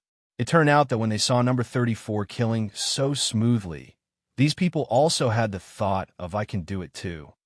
They went down to the trench that was assigned to them and saw the small team of engineers retreating quickly along the trench. They actually used their advantage in numbers to chase after them. After the whistles sounded, Schladig, who had been sleeping in his clothes all this time, had already arrived at the front line. This young military noble did not say much. He took a deep breath, grabbed a soldier's bow, pulled out a pointed arrow from the quiver, and knocked it on the bow. He lowered his shoulders, straightened his left arm, and half-turned his elbow. He placed his weight on his left leg and stretched out his upper body. Using a slightly awkward posture, he pulled the bowstring all the way to his ear. In order to pull the 140-pound bow, Schladig's arms, back, and abdomen were all exerting force. His back muscles were bulging, his abdomen was tight, and the blood vessels in his arms were bulging. His left hand that held the bow was already pale red. Since young, Schladig did not have the night blindness that many people in this era suffered from. With the help of the hastily lit torch, he saw the group of bodyguards chasing after the small team of engineers. The bow was bent like a full moon, and the arrow was like a shooting star. Accompanied by the sound of the bowstring vibrating, the arrow, which was specially designed to pierce through armor, swung left and right and shot towards the closest bodyguard. In order to not make too much noise, these bodyguards who followed number 34 in the night attack did not wear any armor. The armor-piercing arrow was not obstructed at all. After piercing through one person's chest, it even pierced through another person's abdomen. And this was the reason why these bodyguards broke down in an instant. They ran for their lives in the direction of the mansion, hating their parents for not giving them a few more legs. On the other hand, because Schladig's commander had killed the enemy before the battle, the rest of his men were also motivated. The soldiers with flintlock guns also rushed over, aimed at the fleeing bodyguards, and pulled the trigger. Bang, bang, bang. The lead bullets flew over a distance of 50 to 60 yards. Although the accuracy was greatly reduced, there were still a lot of people shooting. The bodyguards were hit by bullets one by one. As they ran, one of them would fall to the ground and never get up again. And this scene just so happened to fall into the eyes of the many defenders who had climbed up the walls of the mansion because they heard the gunshots. The morale of the troops is working. Schladig suddenly woke up. As a military aristocrat, even if he was not a famous general, He had been influenced by what he saw and heard since he was young. This gave him a much more sensitive battlefield intuition than the average person. After realizing that the enemy's morale was low, and looking at the trench that was less than 20 yards away from the wall, Schladig immediately called for his messengers. Have 5 assault teams enter the trench. Tonight, all of you will climb up with me. Chapter 1135. The siege lasted from midnight to dawn. The morale of the city guards, under Schladig's command, was indeed high. Although they did not have much experience in siege warfare, they still managed to break through a section of the high wall of the messiest family's mansion and broke into the mansion. However, except for Schladig, the commander of the Wolf Knights, and a few others, what happened next surprised most of the others. What's going on? There's a wall in the mansion? The county governor's house is built like a nested fortress, layer after layer, layer after layer. How we fight. Unlike the disheartened soldiers, Schladig and the commander of the Wolf Knights were more familiar with the mansion, so they were not surprised by the wall that suddenly appeared in front of them. The messiest family's mansion had a construction warehouse. There were large materials, such as wood, stones, tenons, and nails, which were usually prepared to repair the wall and other buildings.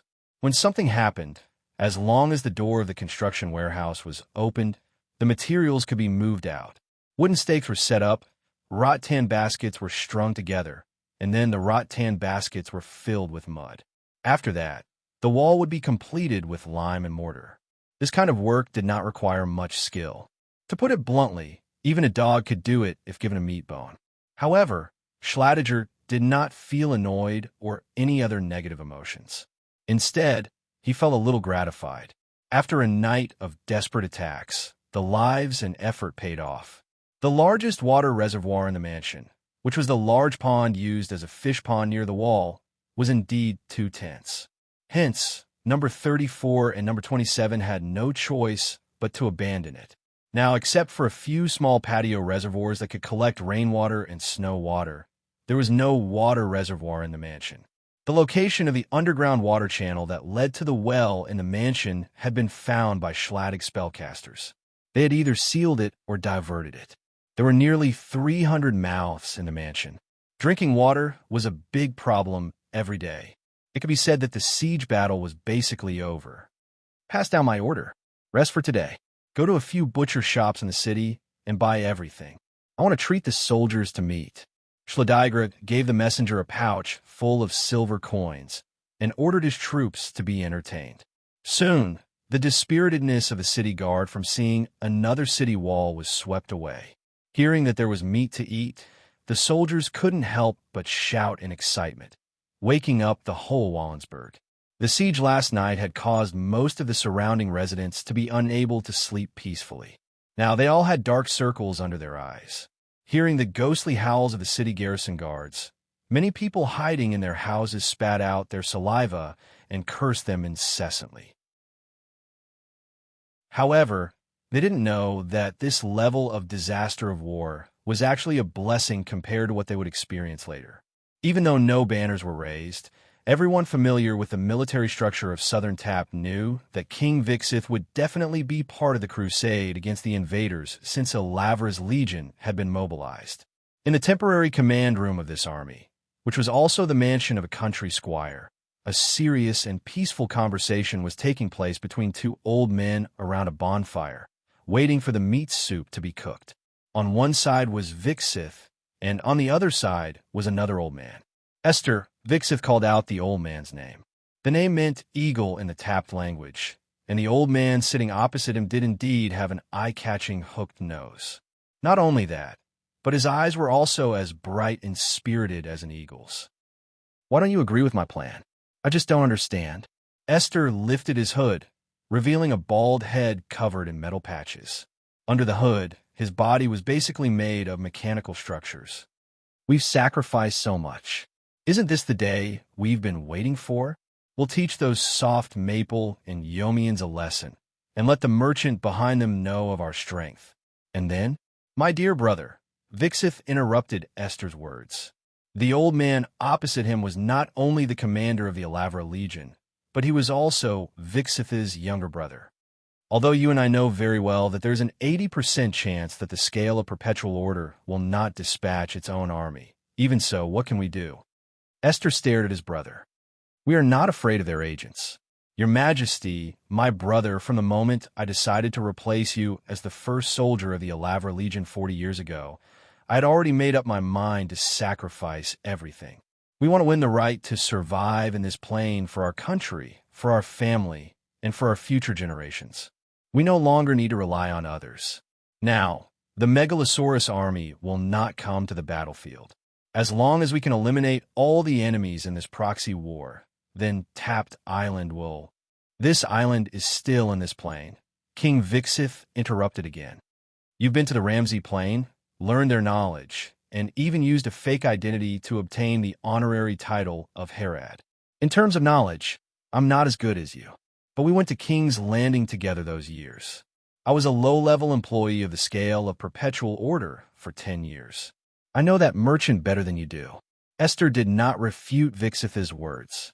This was not only because Vixith was his brother and his king, but also because what Vixith said was true.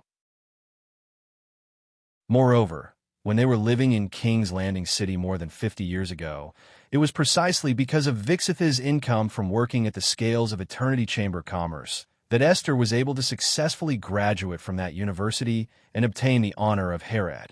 The goal of the scale of perpetual order has never been to create wealth, or rather, it has never been just to create wealth. It is more concerned about its power to distribute wealth. As I told you before, any power is like a poison wine, and those who drink this wine usually become numb, lose their initiative, and gradually turn from a giant into dust. However, the scale of perpetual order has such a problem, and a country that exists in a small place like Tapped will also have similar contradictions. In the past few decades, under your and my management, the country has indeed made great strides forward, and it seems that this speed of progress has no intention of stopping. However, if we can conclude that there will be a day when the scale of perpetual order will be stronger than it is, then it is a little too optimistic and naive. After all, the Chamber of Commerce may become decadent, but its power, or the strongest power it has, comes from the Megalosaurus. As a scholar of Herad, you must know how young the Megalosaurus is. If we want to challenge the authority of the scale of perpetual order, we will definitely anger the Megalosaurus. We can't make a losing deal. Moreover, only the stupidest of fellows will treat war as a goal. Rational people know that war is only a means to achieve a certain goal. Esther continued to digest Vixith's words. As usual, he respected his elder brother, but at the same time, he was very willing to listen and evaluate the meaning of his words. After a while, Commander Oliveira finally understood something. Only then did he look at his elder brother through the flames that rose from the crackling firewood. You mean, he fights his and I fight mine? This time, it was King Vixith's turn to think. However, his ability to think was not inferior to his younger brother's. Soon, a smile appeared on his face. The king of the country laughed, as if he had returned to the time when he was 18 or 19 years old, when he successfully sneaked out of the house with his younger brother and successfully arrived at King's Landing City. It was also like more than 30 years ago, about 10 years after the establishment of the Oliveira Legion. At that time, he had also turned the territory controlled by his family into a country that covered the entire southern region of Tapped. Together with the other large and small families in the north, he ruled under the Shane River. Now, he was laughing because he had finally convinced Esther that the opportunity to unify Tapped had arrived. Chapter 1136. The southern wall of Allensburg was also known as the Wall of Heavy Gates. Its history was almost as long as the city itself, and it had always been an unchanging legend on Tapped Island. Merchants, petitioners, envoys from the southern court, or armies with the ambition of conquering and plundering would first see the huge land wall that the first ruler of Wallenberg, the cunning fox lord, began to build when he was in his prime. It stretched across the gently undulating land, from one horizon to the other, with endless ramparts and towers. Under the sunlight, the surface of the limestone wall turned a brilliant snow white. The joints of the red bricks formed continuous horizontal lines, and there were also arrow holes with domes on the wall. Some of the towers were square, some hexagonal, some octagonal, and occasionally round. They clustered around each other and were very close to each other.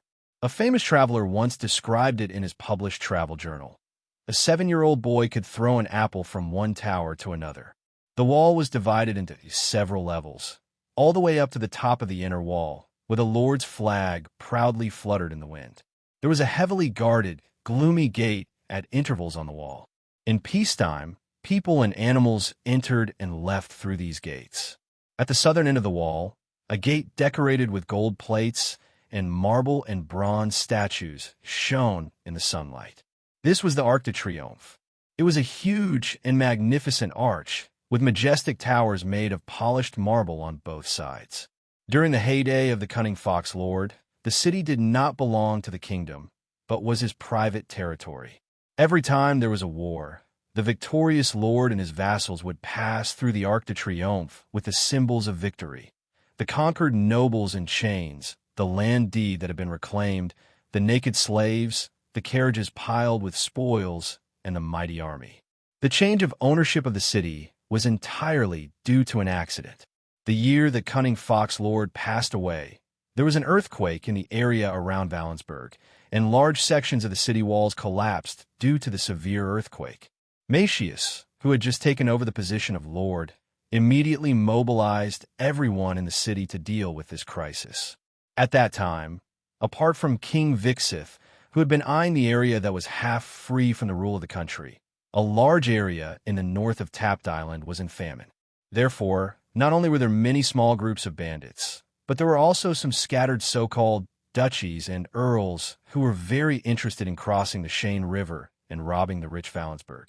They had long been sharpening their blades, waiting to run over and ruthlessly slaughter them.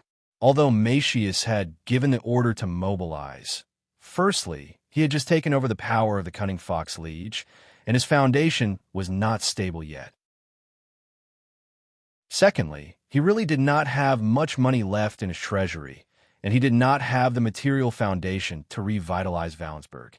Helpless, Macius, who was only in his early 20s at the time, could only voluntarily give up his independence in exchange for the help of the lord of the country, Vixith.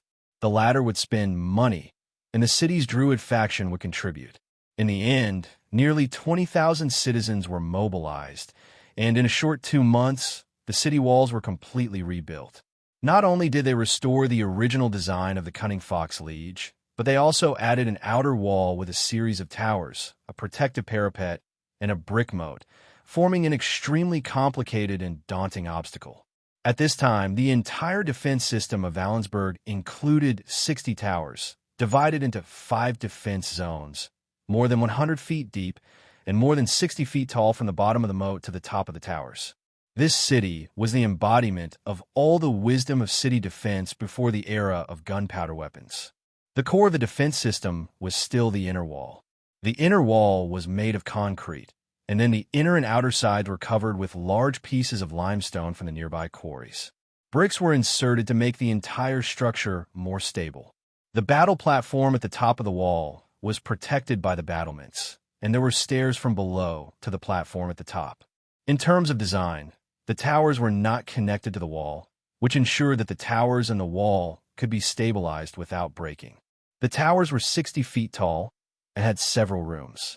The roof was flat and could be used to throw stones, ballistae, and other machinery. The sentries at the top of the towers constantly scanned the horizon, and at night, they would shout to the sentries on the other towers along the wall to prevent them from falling asleep.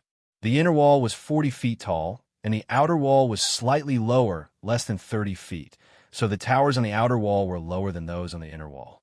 Between the inner and outer walls was a 30 feet wide platform made of rammed earth. The soldiers defending the outer wall were gathered there, ready to engage the enemy at any time.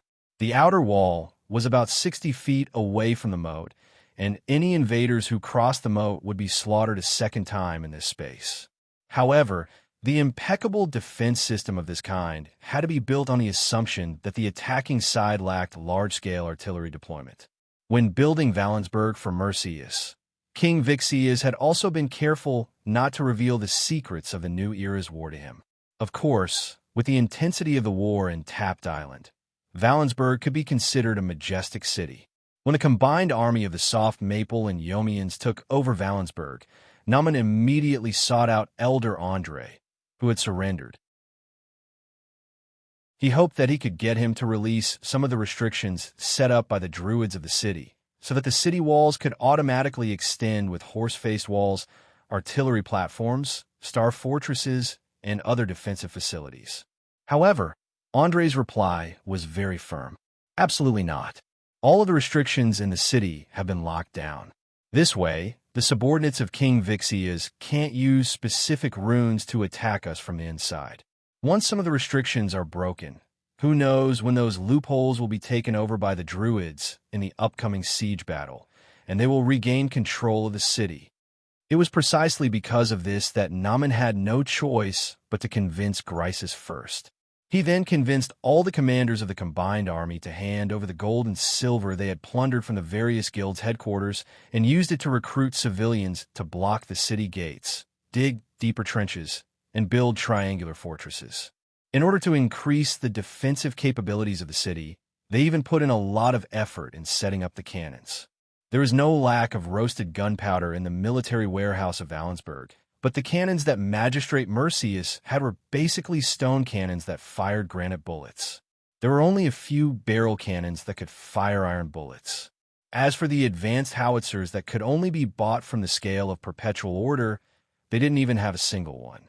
In order to make use of the original stone cannons, the combined army also requisitioned all the blacksmiths in the city to start crafting cannons while they were building new defensive structures.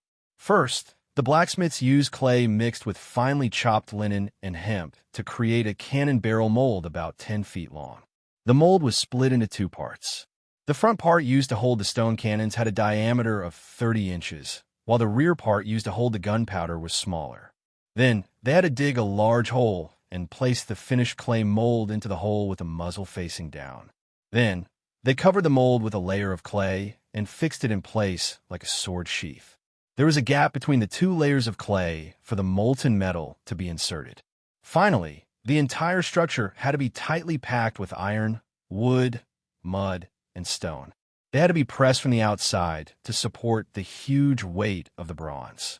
A layer of damp sand would be sprinkled on top of the mold to cover the entire structure, leaving only a bowl-sized hole for the molten metal to be inserted. In addition to the need to fire the mold, they also had to prepare a kind of clay for the outer wall and use large stones to fix the furnace. They had to be able to withstand the high temperature of the molten copper, and they had to bury the furnace with a small mountain of charcoal, so deep that only the mouth of the furnace was exposed. When the most experienced blacksmiths judged that the temperature in the furnace had reached the correct value, the workers began to put copper pieces into the crucible. Fortunately, the Naumann Gate had assigned some spellcasters to help. Otherwise, the work would have been incredibly dangerous. The workers had to put the copper pieces into the bubbling cauldron one by one and use metal ladles to scoop up the floating residue. The tin alloy emitted a poisonous gas. If the metal pieces were wet, the water it carried would turn into steam and cause the furnace to burst, killing everyone standing nearby. When the liquid metal began to flow out, it was bright enough to illuminate the faces of people 100 steps away. The molten metal flowed slowly along the clay pipe like magma and slowly entered the hole of the cannon mold. At this time, the sweaty workers poked this sticky metal with very long wooden sticks to burst the bubbles, which could cause the metal to burst during firing. The bronze flowed from the pipe into the mold until it was full and a little overflowed. Thus the cannon was cast. The damp sand around the mold slowed down the cooling process and prevented the bronze from breaking during the process. When the metal had cooled, the workers used animal-powered lifting equipment to dig out the larvae wrapped in cocoons and drag them to the surface to cool, polish, and examine them. At the beginning of the work, the craftsmen had cast a batch of barrel cannons without knowing what was going on. However, they were quickly stopped by the Naumann Gate and turned to the construction of shorter and simpler mortar cannons. It was not easy to place barrel cannons on the city walls. When they were fired, they could cause more damage to the walls than the enemy cannonballs. Therefore, most of the barrel cannons could only be placed on specially built firing platforms and on the newly built triangular bastions outside the city walls. On the other hand, the curved projectile cannons could be placed on the city walls more often. These cannons did not have a large charge capacity, and the recoil force was more perpendicular to the ground. After more than 10 days of hard work, the people of Allensburg had begun to forget that the city had changed hands and had gotten used to the new life of work, and get paid. Suddenly, a smoky skateboat came from the south of the city and broke the pattern. When the alarm sounded, all the workers were sent away from the city gates, warehouses, and other important places.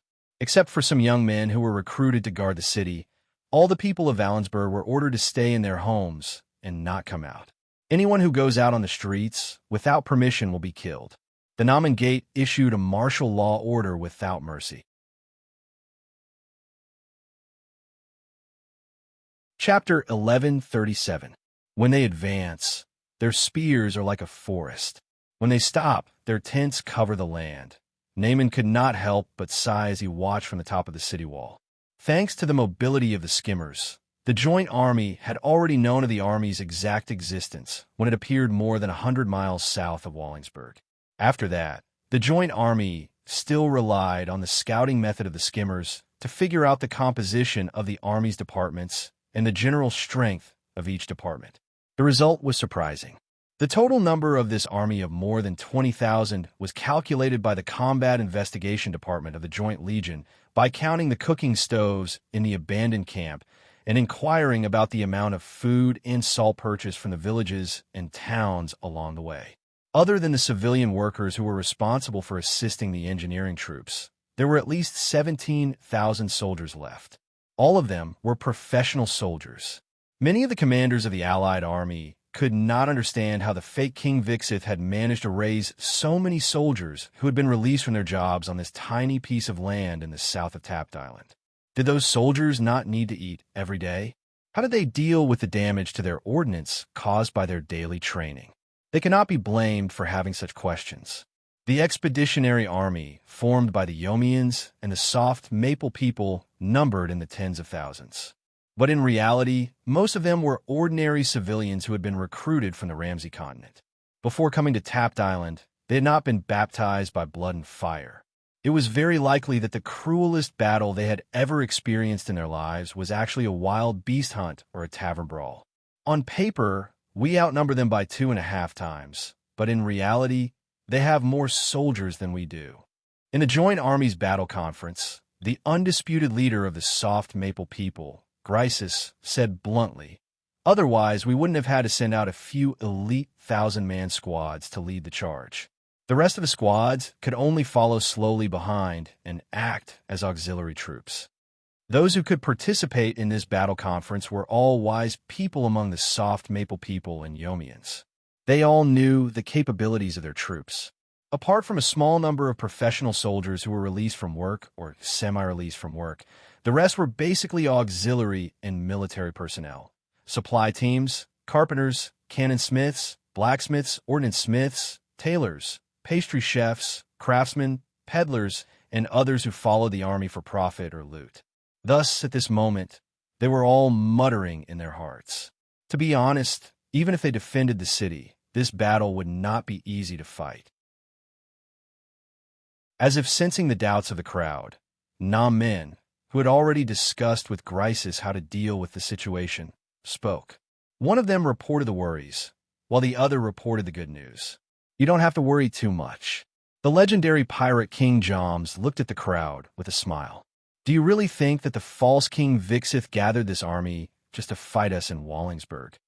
Seeing the confused looks on everyone's faces, Naman continued to explain. "Lord Grisus also said that compared to us, the enemy's army actually has a numerical advantage. Moreover, this didn't even take into account the other party's military equipment. If the false king really only wants to drive us out of Tapt Island, he doesn't need to wait for us to enter Wallingsburg. He can just force us to fight in the wild. The reason why he let us enter this city and gave us more than 10 days to set up defenses is purely because he needs us to stay here. Otherwise, what excuse does he have to mobilize his army? What excuse does he have to use this army to flatten the entire tapped island? Like a sudden clap of thunder, Namin's words exploded in everyone's hearts. These lords and commanders were stunned at first, but after thinking carefully for a moment, they suddenly understood. So that's it. No wonder. So, this is also an opportunity for us. How do we fight? How long do we fight? How do we amass wealth? In fact, in this siege, both of us can get the answer, Namin said with a smile. The false king Vixith has invited us to the negotiation table. Outside Wallingsburg, cannons were mounted on disc-wheeled carts that slowly advanced on the hastily built Gigi Road in the autumn rain. It took a long time for them to reach the front line. The noises of their progress could be heard from far away. The bulls pulling the carts struggled and roared loudly. The people driving the carts shouted. The creaking axles produced a continuous, monotonous music like the strange sound waves emitted by the stars. When the cannons reached the front line, the attacking army spent a long time using heavy machinery to unload each cannon from the carts, deploy them in place, and adjust the angle of fire. In the afternoon, only a few light cannons were ready. They launched the first round of bombardment on Wallingsburg, but it was obviously ineffective. Most of the cannonballs aimed at the towers of the city walls from a kilometer or two away did not hit their targets. Only a few cannonballs landed on the temporary anti-artillery installations on the city walls.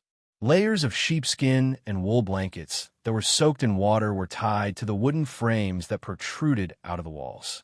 These were all from the warehouse of the city's leather and textile guild. When the cannonballs hit them, they made a pop sound like a mallet hitting leather. But because the force was neutralized, they did not cause any damage. When the defending soldiers saw this, they all cheered and sighed in disdain. Even the young men who were temporarily recruited to defend Wallingsburg were no exception. These people did not seem to realize that the attacking army outside the city was actually sent by their king in name. In war, soldiers can only know what is happening within 3 to 4 yards of them. Sergeants know more about what is happening within 50 to 60 yards of them. Only a true commander can see the whole picture.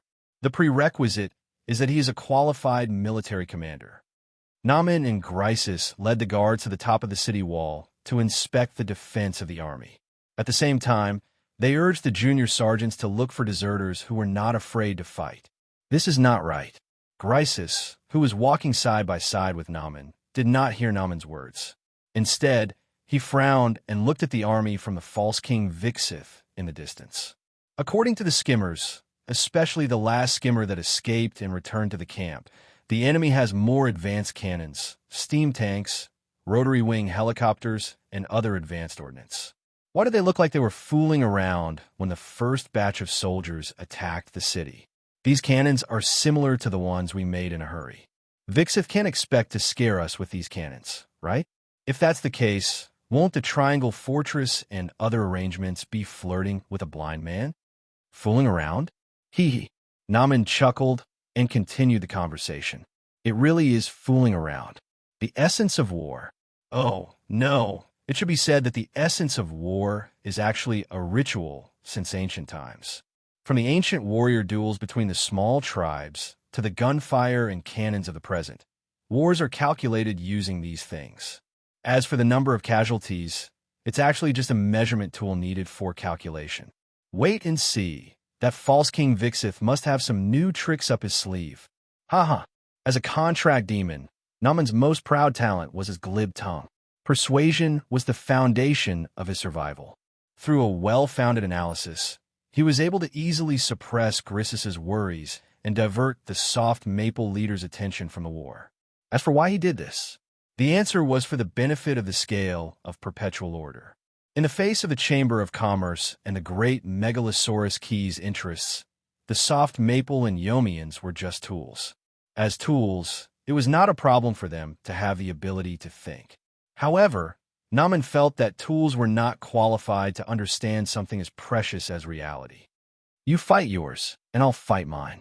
If you want to play a game of swapping, then I'll play with you, Namin thought to himself as he walked down the city wall with Grisis. Of course, he still had a smile on his face, as if he was very satisfied with the arrangement of the city guards. Apart from the cannons, not long after the battle began, a group of enthusiastic irregular troops from southern Tapt launched a messy attack on the water gate at the side of the city. Only this city gate had a canal passing through it, so it was impossible to build a triangular fortress to block the enemy's attack.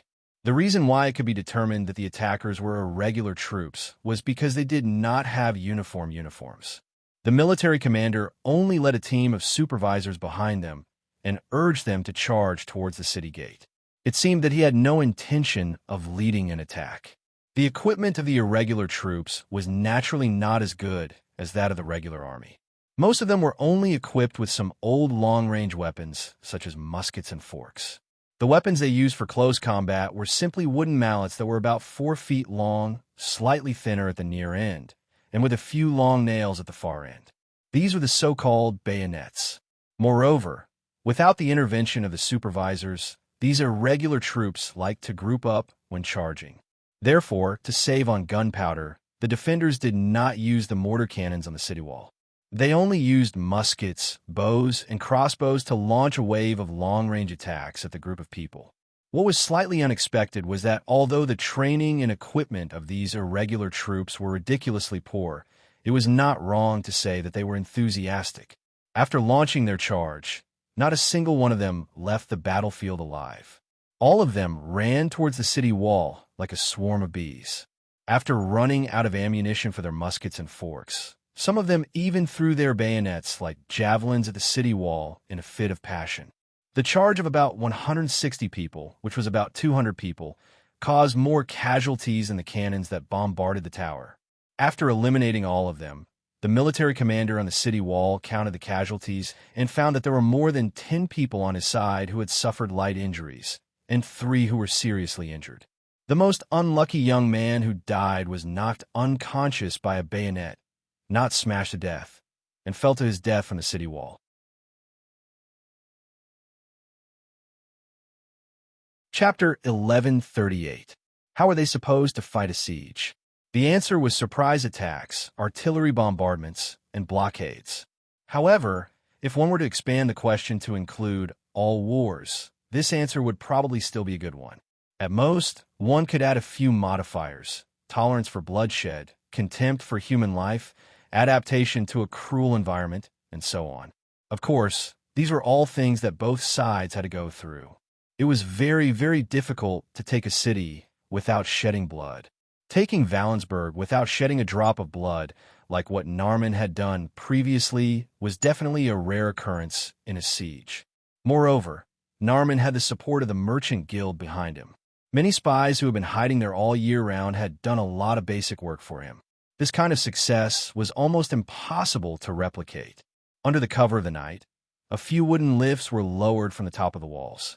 A few strong figures quickly ran out of the city from the lifts. Leading the group was the soft maple Ulfric. The berserker had already recovered from his injuries. However, since his unit had disappeared, he could only lead a few veterans who had also been disbanded after the siege began to supervise the young men who were temporarily recruited. During the day, a group of Tap's men launched a brainless attack on the walls near the water gate of Valensburg. Although all of them ended up dead, they still caused some trouble for the defenders on the walls.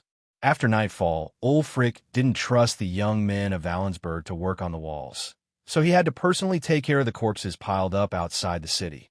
Even though it was already autumn, if more than 160 corpses were left to lie on the walls, the defenders on the walls would probably be tortured like a biochemical attack in a few days. Not to mention, the corpses could contaminate the canal that flowed through the water gate.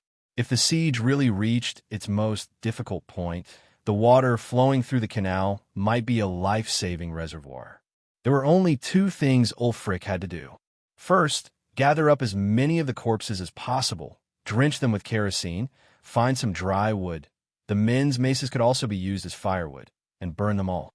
Second, find 1 or 2 whole corpses and bury them. During the day, the irregular army had displayed a fighting spirit unbefitting of their status, and Ulfric needed to find out why. Most of the people who left the city with Ulfric were veterans of the Soft Maple Expeditionary Army. There were also some basic officers among them. Most of them were injured before and handed over their commanding rights while recuperating. With the establishment of the Joint Army, new commanders had been appointed to their original units. Therefore, they could only take over the job of managing the youths in Wallensburg. It was precisely because of this that these people's combat skills were incomparable to those youths who had never been on the battlefield. In this night mission, these people all consciously held their breaths and kept their mouths shut. They didn't have to be like the trembling citizens who had to be tied with wooden sticks in their mouths to prevent them from making noise. There were only 10 people in this squad who were temporarily recruited from the city. Considering that these people hadn't seen much blood before, Ulfric assigned them the task of collecting the enemy's weapons, collecting the wooden maces to use as firewood, and collecting the guns that didn't seem to be damaged at all. They didn't have to collect the guns. Although they were already obsolete, they weren't that outdated.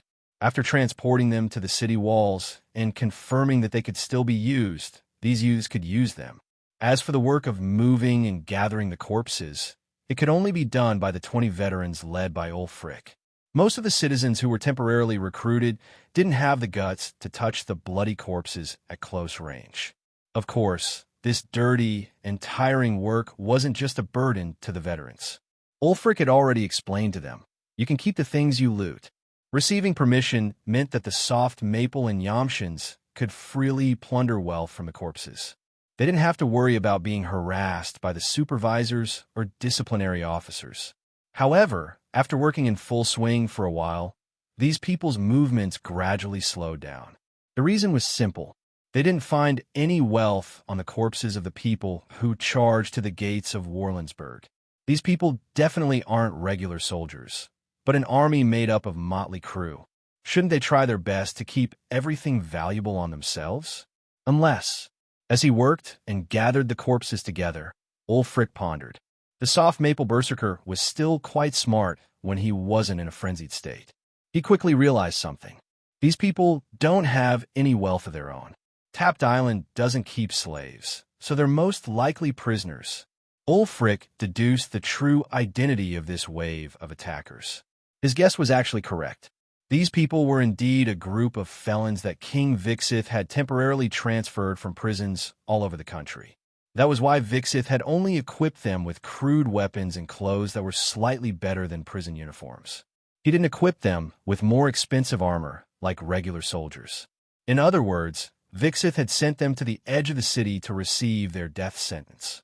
He had no intention of letting them return to camp at all. While it sounded a little cold-blooded, Vixith's actions weren't considered cruel. After all, if all the felons were killed, there would most likely be some wrongful convictions. However, if they were lined up and killed one by one, there would definitely be some that would slip through the net. After the entire southern nation of Tapt was mobilized, the felons might be able to show their worth through free labor. However, there was no reason to let the felons stay in prison after the autumn harvest to waste food. Ulfric just didn't understand. If these people were felons, where did their unflinching determination come from when they charged towards the city walls in the afternoon? Did the false King Vixith use his speech to boost their morale, or did he use empty promises to trick these brainless fellows into willingly putting their lives on the line? Based on what the Soft Maple Berserkers felt, while the prisoners' equipment was terrible and they had almost no training, their morale wasn't low at all. Among the young men who were conscripted from Valensburg to defend the city, there were quite a few whose fighting spirit couldn't compare to theirs. How strange, but it's a good thing there's someone else to think about this problem, Ulfric thought to himself. He then picked 2 whole corpses and had 2 veterans drag them back to the wooden lifts beside the city walls. There were already alchemists, herbalists, military mages, and a few doctors waiting on the walls. They would secretly dissect the 2 corpses in the tower to find out why these people were so brave and fearless. But at that moment, Ulfric suddenly heard a cry of surprise. It wasn't from his side. The rookies had sticks tied to their mouths, and the veterans were either Soft Maple or Yomusi. They didn't know how to shout in Tap's dialect. He couldn't help but squint his eyes. With the help of the hazy moonlight, He could see clearly what was going on at the place where the cry of surprise came from. As it turned out, apart from the defenders who sent people to clean up the corpses, the attackers also sent some people. These people all carried baskets half the height of a person. Within the baskets were some muskets, spears, and other weapons they picked up from the corpses. "Don't let those people leave." Ulfric's expression was fierce. He drew the long sword at his waist with a whoosh.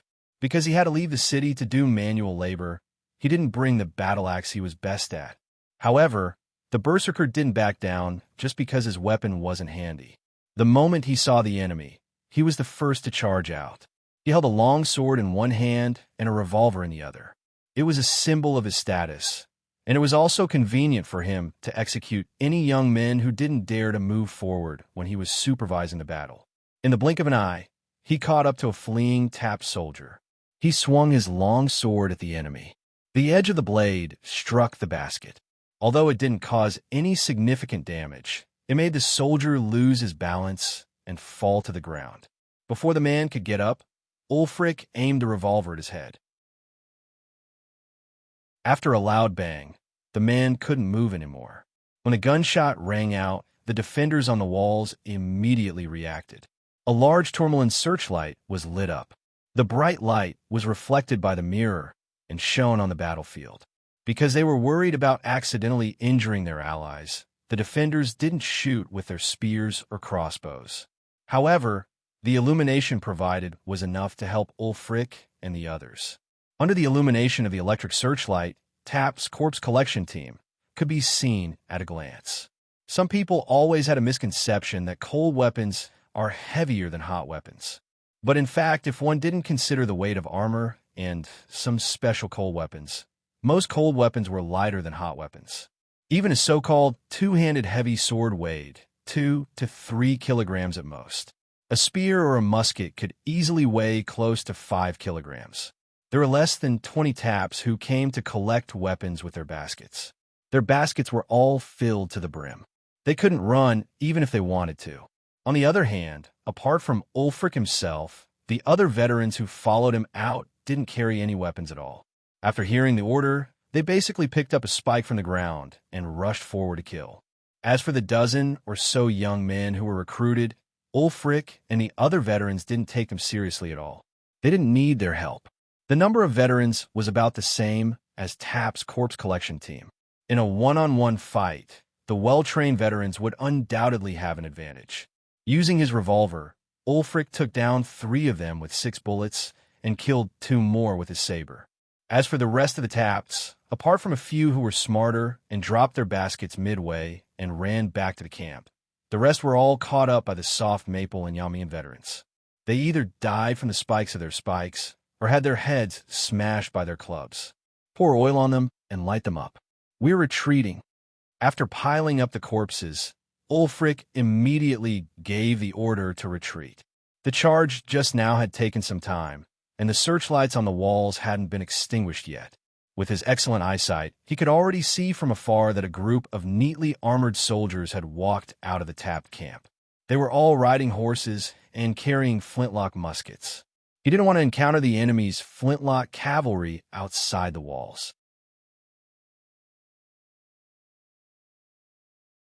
Chapter 1139. The woman writhed in Arthas's arms, his sharp teeth sinking deep in her neck, thirsting for the red river of life in her body. Before her life force was completely exhausted, he could not stop in time as expected. Demons were not good at self-discipline. So, he threw the woman to the ground contemptuously, stood up, stepped over her body, and walked to another captive. At the same time, he stuck out his tongue and licked the remaining blood at the corner of his mouth. The remaining 5 people were tied together by vines as ropes. The vines were stained with blood, and all of them fell limp on the cave floor. In the past few hours, he had enjoyed the blood of each of them one by one, and before the last ritual, he would drink it again. He would squeeze every drop of blood from their bodies and use this power to break free from this ridiculous and pathetic body. He smiled, and in the dim light, his smile was as sharp as a razor.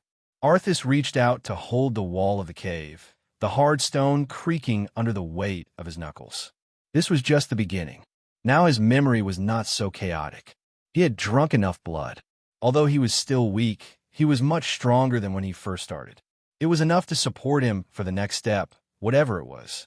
He lowered his head and looked at the humans in the cave who had died in vain. He raised his hands, and the rotten wind of death gathered around him. A cold spell came out of his mouth. Slowly, the dead began to tremble. They struggled, twisted, and finally sat up. Some of them were still holding weapons that were no longer useful to them. Arthas closed his eyes. In his mind, he could hear the terrified moans of the owners of these bodies when they realized their situation. It was as beautiful as music. He smiled, reveling in the fear of the victims and a few scattered bystanders. Manipulating death was a wonderful thing. Taking these souls away from their original owners brought a primitive pleasure. The only thing that could compare to it was killing them. "This is just the beginning," Arthas hissed. For a half-demon like him, conquest was second nature. They were created to kill, conquer, and rule. This nature was even stronger than the desire to destroy that they inherited from demons. The monarch of darkness, his father, had taught him this. It was one of the few useful things his creator had taught him. Only the strongest can conquer it, and only the most cunning and shrewd can rule it. Recalling what Graz ZT had told him about the secrets of the multiverse, Arthas was convinced. However, his current strength was still far from reaching the level of the Overlord Darkness. What was even worse was that, for some unknown reason, Keys had erased part of his memory. He was trapped in this material plane, trapped in this body built by the demonized deer, and the gap between him and the strongest had increased immeasurably. Therefore, through the most primitive demonic means, that is, by sucking the blood of intelligent creatures, twisting their souls, and luring them into depravity, Arthas finally received a little bit of grace from the great chaotic evil will of the abyss, allowing his mind to regain some clarity. He did not continue to linger around Wallingsburg, nor did he dare to advance recklessly into the heart of Tap's southern kingdom. Instead, he took advantage of the tense situation before the war and hurriedly made his way to this lawless land located at the center of Tapt Island, which was located outside the law. Arthas went into hiding and began his business in the mode of a corrupted being that best suited the current conditions. First, he took out all the branches of the abyss species, sod dryads, that he had stored in his subspace equipment and found a forest to cultivate them, providing him with the necessary protection. Then, he plundered some slave hunters who sold their loot in the lawless land, snatching a batch of slaves from them for consumption and entertainment. Finally, he used a lump of dental grime that Graz ZT had given him that originally belonged to the Abyss Ghoul King, Dorison, to creatively cultivate mutated abyss ghouls with strong pollution. Arthas did not create these ghouls to use them to protect his lair. In fact, these mutated ghouls were far less powerful than the abyss species, sod dryads, that he had cultivated. The greatest use of these monsters was to provide Arthas with a rare magic material. The son of the demon lord would pluck out the mutated canine teeth that grew out of them every day. Through a series of complicated abyss alchemy, Arthas could make the mutated canine teeth into a kind of tooth powder. And this tooth powder was an important raw material for a weak berserker potion. Being in a lawless land did not mean that Arthas did not need to communicate with the outside world. On the contrary, in order to realize one of his plans, he had to obtain a lot of supplies and other magic materials from the outside world. Therefore, he created this tooth powder and used it to trade with the merchants who came to the lawless land to trade in the black market in exchange for some of the things he needed: an activating growth agent, a body refining formula, fresh blood of a megalosaurus bloodline creature, a powerful painkiller made with high-purity moon candy, and spores of a hemostatic fungus. I must break the current shackles. This simple shell can't trap me. Every time he thought of this, Arthas's heart would burn with passion. Every day, when he checked the items he had obtained from the trade, he would involuntarily use his nails to cut a wound on the demonic deer, and then use the scar formed after the wound healed to remind himself of how many days he had been preparing. And today, after waiting for so long, he had finally waited for the final moment of the trade. A magic brazier used for trading suddenly burst into flames. Arthas waved his hand and stabilized the flames into the shape of a porch. The black market merchant who traded with him did not show his face. He just stretched out a hand wearing an iron glove and holding a linen bag from the flaming porch. Seeing this, Arthas immediately picked up a linen bag that was much larger than the other parties and handed over a bag full of abyss ghoul tooth powder from the flaming porch. Then, both parties began to verify the goods. Finally, when the flaming porch disappeared, Arthas only had the linen bag left in his hand. Galander sniffed the air. "Rotten meat," he said in a low voice. "And it's been rotten for a long time." Harriman leaned forward and gripped his long sword tightly. Keys, who was disguised as the young gunslinger Hugh Hood, and the dwarf Galander protected his flanks from the left and right. Harriman's old servant, Weather, pulled out 2 long daggers and walked at the back of the group, looking after their backs. Using the method Keys came up with, they had already dealt with 4 satyrs of the abyss. The large beasts in this forest seemed to have been treated as food by the satyrs and turned into dried, waxy corpses. Now that the smell of rotten meat suddenly appeared, the situation was obviously not right. Everyone felt that it was very likely that they had encountered a new species of monster. The method they used to deal with the satyrs could not be used again. In the middle of the forest, there was a small campsite. In the middle was a tent. On the 2 sides of the tent were logs on the ground. There were a few tallow candles with windshields. A forest ranger was in the campsite, but he was not alone. The scene in front of him made Harriman feel a little nauseous. Galander roared and raised his axe, while Keys silently took out the musket on his back and raised it. The white, hairless creatures that had pounced on the forest ranger and gnawed on his body turned around, their beast-like faces showing surprise. There were 5 of them in total. Although they were slender, they were muscular, had sharp claws and teeth, and their stomachs were bulging like balloons. One of them let out an ear-piercing roar, sounding like the noisiest bat. Then, with a low growl, they jumped out of the campsite and pounced towards a group of 4. Galander roared excitedly, bypassing Harriman and Keys and rushing towards the incoming ghouls. "Ha! You hairless hyenas, come to me!" 3 of the ghouls pounced towards him, while the other 2 went around him and pounced towards Harriman and Keys, respectively. Harriman took a step back, dodging the sharp claws of the ghouls. However, the ghouls immediately jumped up after landing on the ground and crashed into him. Compared to their size, the ghouls were unusually heavy. Harriman was caught off guard and fell to the ground. The ghouls pounced on him, their twisted human-like faces reaching towards his face.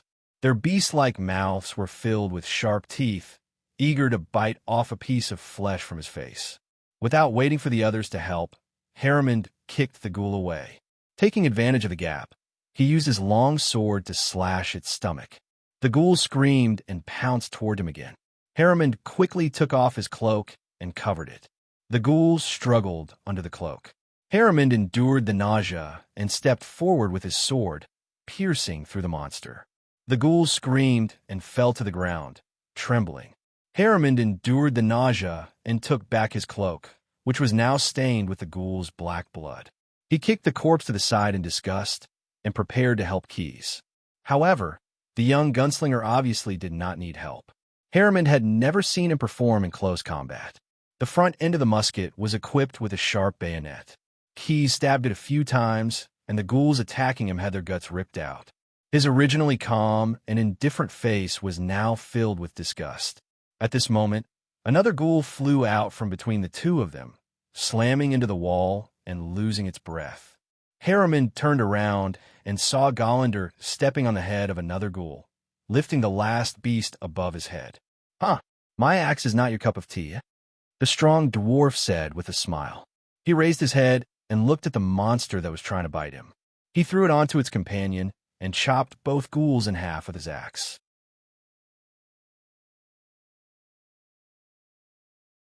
Chapter 1140. So these fellows are high on drugs. A team of shamans who were proficient in soul witchcraft, alchemists who were proficient in potions, and necromancers who often dealt with human bodies formed a research team. They worked together to dissect and conduct tests on the corpses that were carried up the city walls by Ulfric and his men. They finally came to a conclusion. They found a strange metabolic waste in the brains of the corpses. After a spellcaster led the reverse reduction work, they obtained some light yellow powder. And it was because of this that those people were willing to risk their lives during the day. Apart from that, the shaman sorcerer also tried to obtain more information from the souls of the two corpses' original owners. However, what he did not expect was that the souls of the two corpses had been contaminated to a certain extent. While it was normal for the souls of the dead to be muddle-headed, this muddle-headedness was accompanied by an indescribable feeling of ulceration. Even some bats a devil could not bear to see this. This substance is a stain on the soul. After receiving the report from his subordinate, anger rose in Naman's heart for no reason. As a contract demon, he could sense the stench of an abyssal demon hidden deep within the small sample of light yellow powder that was handed over. It made him want to vomit. The false king, Vixius, is consciously preparing for a long war. The first batch of people he sent to attack should be felons from the southern country of Tapt. During the dissection, we found word imprints on the chests of the two corpses. Seeing that the Supreme Commander was not worried, the person in charge of the research team who presented the report tried to shorten his speech as much as possible. We speculate that after the prisoners took this powder, they would develop a severe dependence on it in the short term. The inspection team sent by the false king distributed this powder so that the prisoners would willingly rush to the city walls and take the risk, or rather, send themselves to their deaths. If their deaths can cause casualties to the defenders, it would be the best thing for the false king, Vixius. Even if they only come to their deaths, Vixius can execute a large number of felons without moral condemnation and reduce financial pressure. If humans were vicious, even the purebred bats the devil would be no match for them, Naman thought. This was a famous saying that the great master of the Megalosaurus, Keys, once said. However, he was not completely unable to understand the actions of the false king, Vixius. In fact, he even vaguely agreed with him. Instead of leaving those felons to waste resources, it was better to turn them into sacrificial soldiers to contribute their last bit of strength. But the materials that Guy used to deal with the problem are too disgusting, Naman thought in disgust. This person first expressed his indignation, mainly towards the invasion of Tapt Island by the Soft Maple and Jomi's alliance, as well as their occupation of Valensburg. Then, he criticized the disgraceful actions of the defenders who had left the city in the middle of the night to kill the auxiliary soldiers who were collecting the corpses of the dead. Finally, this person proposed to the defenders in the city, "Surrender and hand over your weapons, and King Vixius can consider letting you leave Tapt Island without bloodshed under the supervision of the army." At the same time, he also said, "This is the last mercy that the king can give." However, as he was quite far from Valensburg, the only ones who could hear what he said were the defenders of Triangular Fortress outside the southern city gate. The ones who were stationed in this fortress were all from the Alliance Corps. There were a total of more than 400 soldiers. Not to mention that most of them did not understand what he said. Even those who understood him cursed pygmies and responded with bullets from their guns. After failing to persuade them to surrender, the envoy turned his horse around and quickly returned to his camp. The Southern Subjugation Army's camp in Tapt, which was 3 to 4 miles away from Wallingsburg, was instantly bustling with activity. The squeaking of wheels, the low growls of cows, and the shouts of exhausted men echoed throughout the wilderness. In addition to the cannons set up at the artillery position yesterday, more than 10 medium-sized cannons had been transported overnight by Tapt. They were also mounted on huge flatbed carts. Each cart was pulled by more than 10 bulls, and many people were also dragging ropes as they slowly approached Valensburg. The artillery position built yesterday, which was made of mud, prefabricated wooden fences, and a small camp made up of about 100 artillery guards, had already been set up. The professional cannoneers who operated the cannons had already prepared the cannons in advance. At most, they only needed to observe through the cannon's lenses and make some simple adjustments to the firing parameters. Therefore, the cannons could be fired as long as they were placed on the ground. Seeing this situation, the basic commanders on the walls of Valensburg immediately made corresponding adjustments. Many centurions ordered their captains to take the time to use wooden beams as bone armor and many layers of sacks filled with mud to make simple anti-cannon holes. During the bombardment, the defenders could effectively reduce casualties by hiding in the holes. When the bombardment was over, they could come out and counterattack the enemies who were charging at the walls. However, what the defenders did not expect was that the commander of the subjugation army actually used the tactic of coordination between infantry and artillery. While they were preparing to deal with the bombardment, 3 companies of felons, about 100 people in total, similar to the ones that had attacked the walls of the Watergate yesterday, quickly lifted the cover over their heads, ran out of the simple bunkers where they were hiding, and rushed toward the triangular fortress in front of the city gate. It turned out that last night, in addition to sending out auxiliary soldiers to collect the corpses, mainly returning weapons, Taft had also sent the 3 newly armed 100-man teams to hide in the bunkers. It was all for the sake of launching a sudden attack at this time. As for when the trenches used to hide the soldiers were dug, the answer was between the first round of bombardment yesterday and the end of the bombardment. With the help of the concealment effect caused by the smoke, Taft had sent out professional engineers to urgently dig out these bunkers. Without these bunkers, the felons who were charging at the triangular fortress had to first come out of the main camp, line up, and advance 2 to 3 miles. Then, they had to charge through the entire artillery coverage area of the Allied army before launching their assault. These people were not like the professional artillery soldiers who hid in the artillery positions, who could rely on the earth walls and slopes to avoid the enemy's bombardment. If they had to rely on their 2 feet to pass through the artillery coverage area in broad daylight, not many of these 3 companies would survive. With these bunkers, the artillery coverage area they had to rush through was only 1/3 of the original coverage area. As for the anti-tank cone area, which was originally meant to guard against coordination between infantry and artillery, it was basically no obstacle for pure infantry like them. In addition, the soldiers on the triangular fortress were preparing for the next bombardment. The 3 companies quickly ran through the anti-tank cone area, which was more than 500 paces away, and approached the triangular fortress standing in front of the city gate. During their assault, although there were people on the city wall who shot a few felons with flintlock rifles, these companies were not systematically wiped out. In particular, the few soldiers in charge of supervising the battle were still alive and well. Taft's side relied on these supervising soldiers. To be more precise, they relied on these people to distribute dependency drugs to the felons, to control the companies made up of felons. The reason they were able to execute the coordination between infantry and artillery tactic was, on one hand, because Taft's commander simply did not care about the lives of these companies. On the other hand, they relied on the on-the-spot command of the supervising soldiers. Fire at will. Don't stop. Grenadiers, throw out everything you brought. Climbing team, hurry up. As long as you occupy this fortress, each of you will be pardoned and receive ½ a pound of silver cube coins.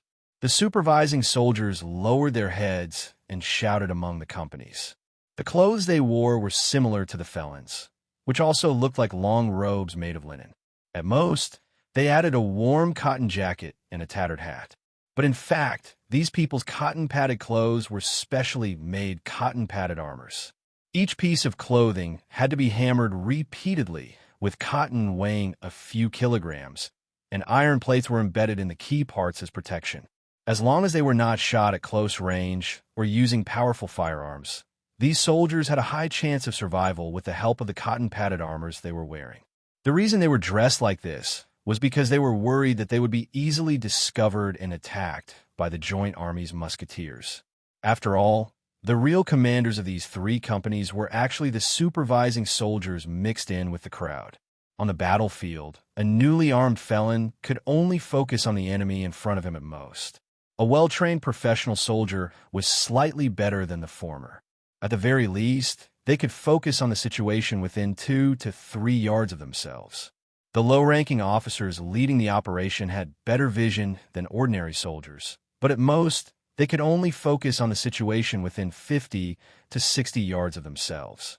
Without these supervising soldiers mixed in with the crowd and cooperating with each other to give the order to attack, these companies of felons would probably be able to follow the initial order and jump out of the pit and run to the triangular fortress. When they arrived at the fortress, they would be in a mess and would not know what to do. However, when someone told them what to do, the result was very different. The soldiers who carried muskets and trident guns lit their slow matches soaked in salt, hung them on the rope clamps, and pulled the trigger casually at the top of the triangular fortress. Some grenadiers who didn't have muskets, but carried a few ponytail grenades, formed groups of two and hid from the people around them. One person inserted the ignited powder into the grenade, while the other person swung the grenade and threw it toward the top of the triangular fortress with the help of centrifugal force. Some felons who were originally carrying ladders quickly ran to the side of the wall and hung ladders that were more than 30 feet high, with iron hooks on the top of the triangular fortress. Then, some soldiers who were wearing half-body plate armor and chain armor that were more eye-catching than the soldiers of the supervision team began to climb up the wall with short knives in their mouths. You're tuning into the Warrior Lore YouTube channel. Don't forget to subscribe and join us on this journey to catch the most captivating stories.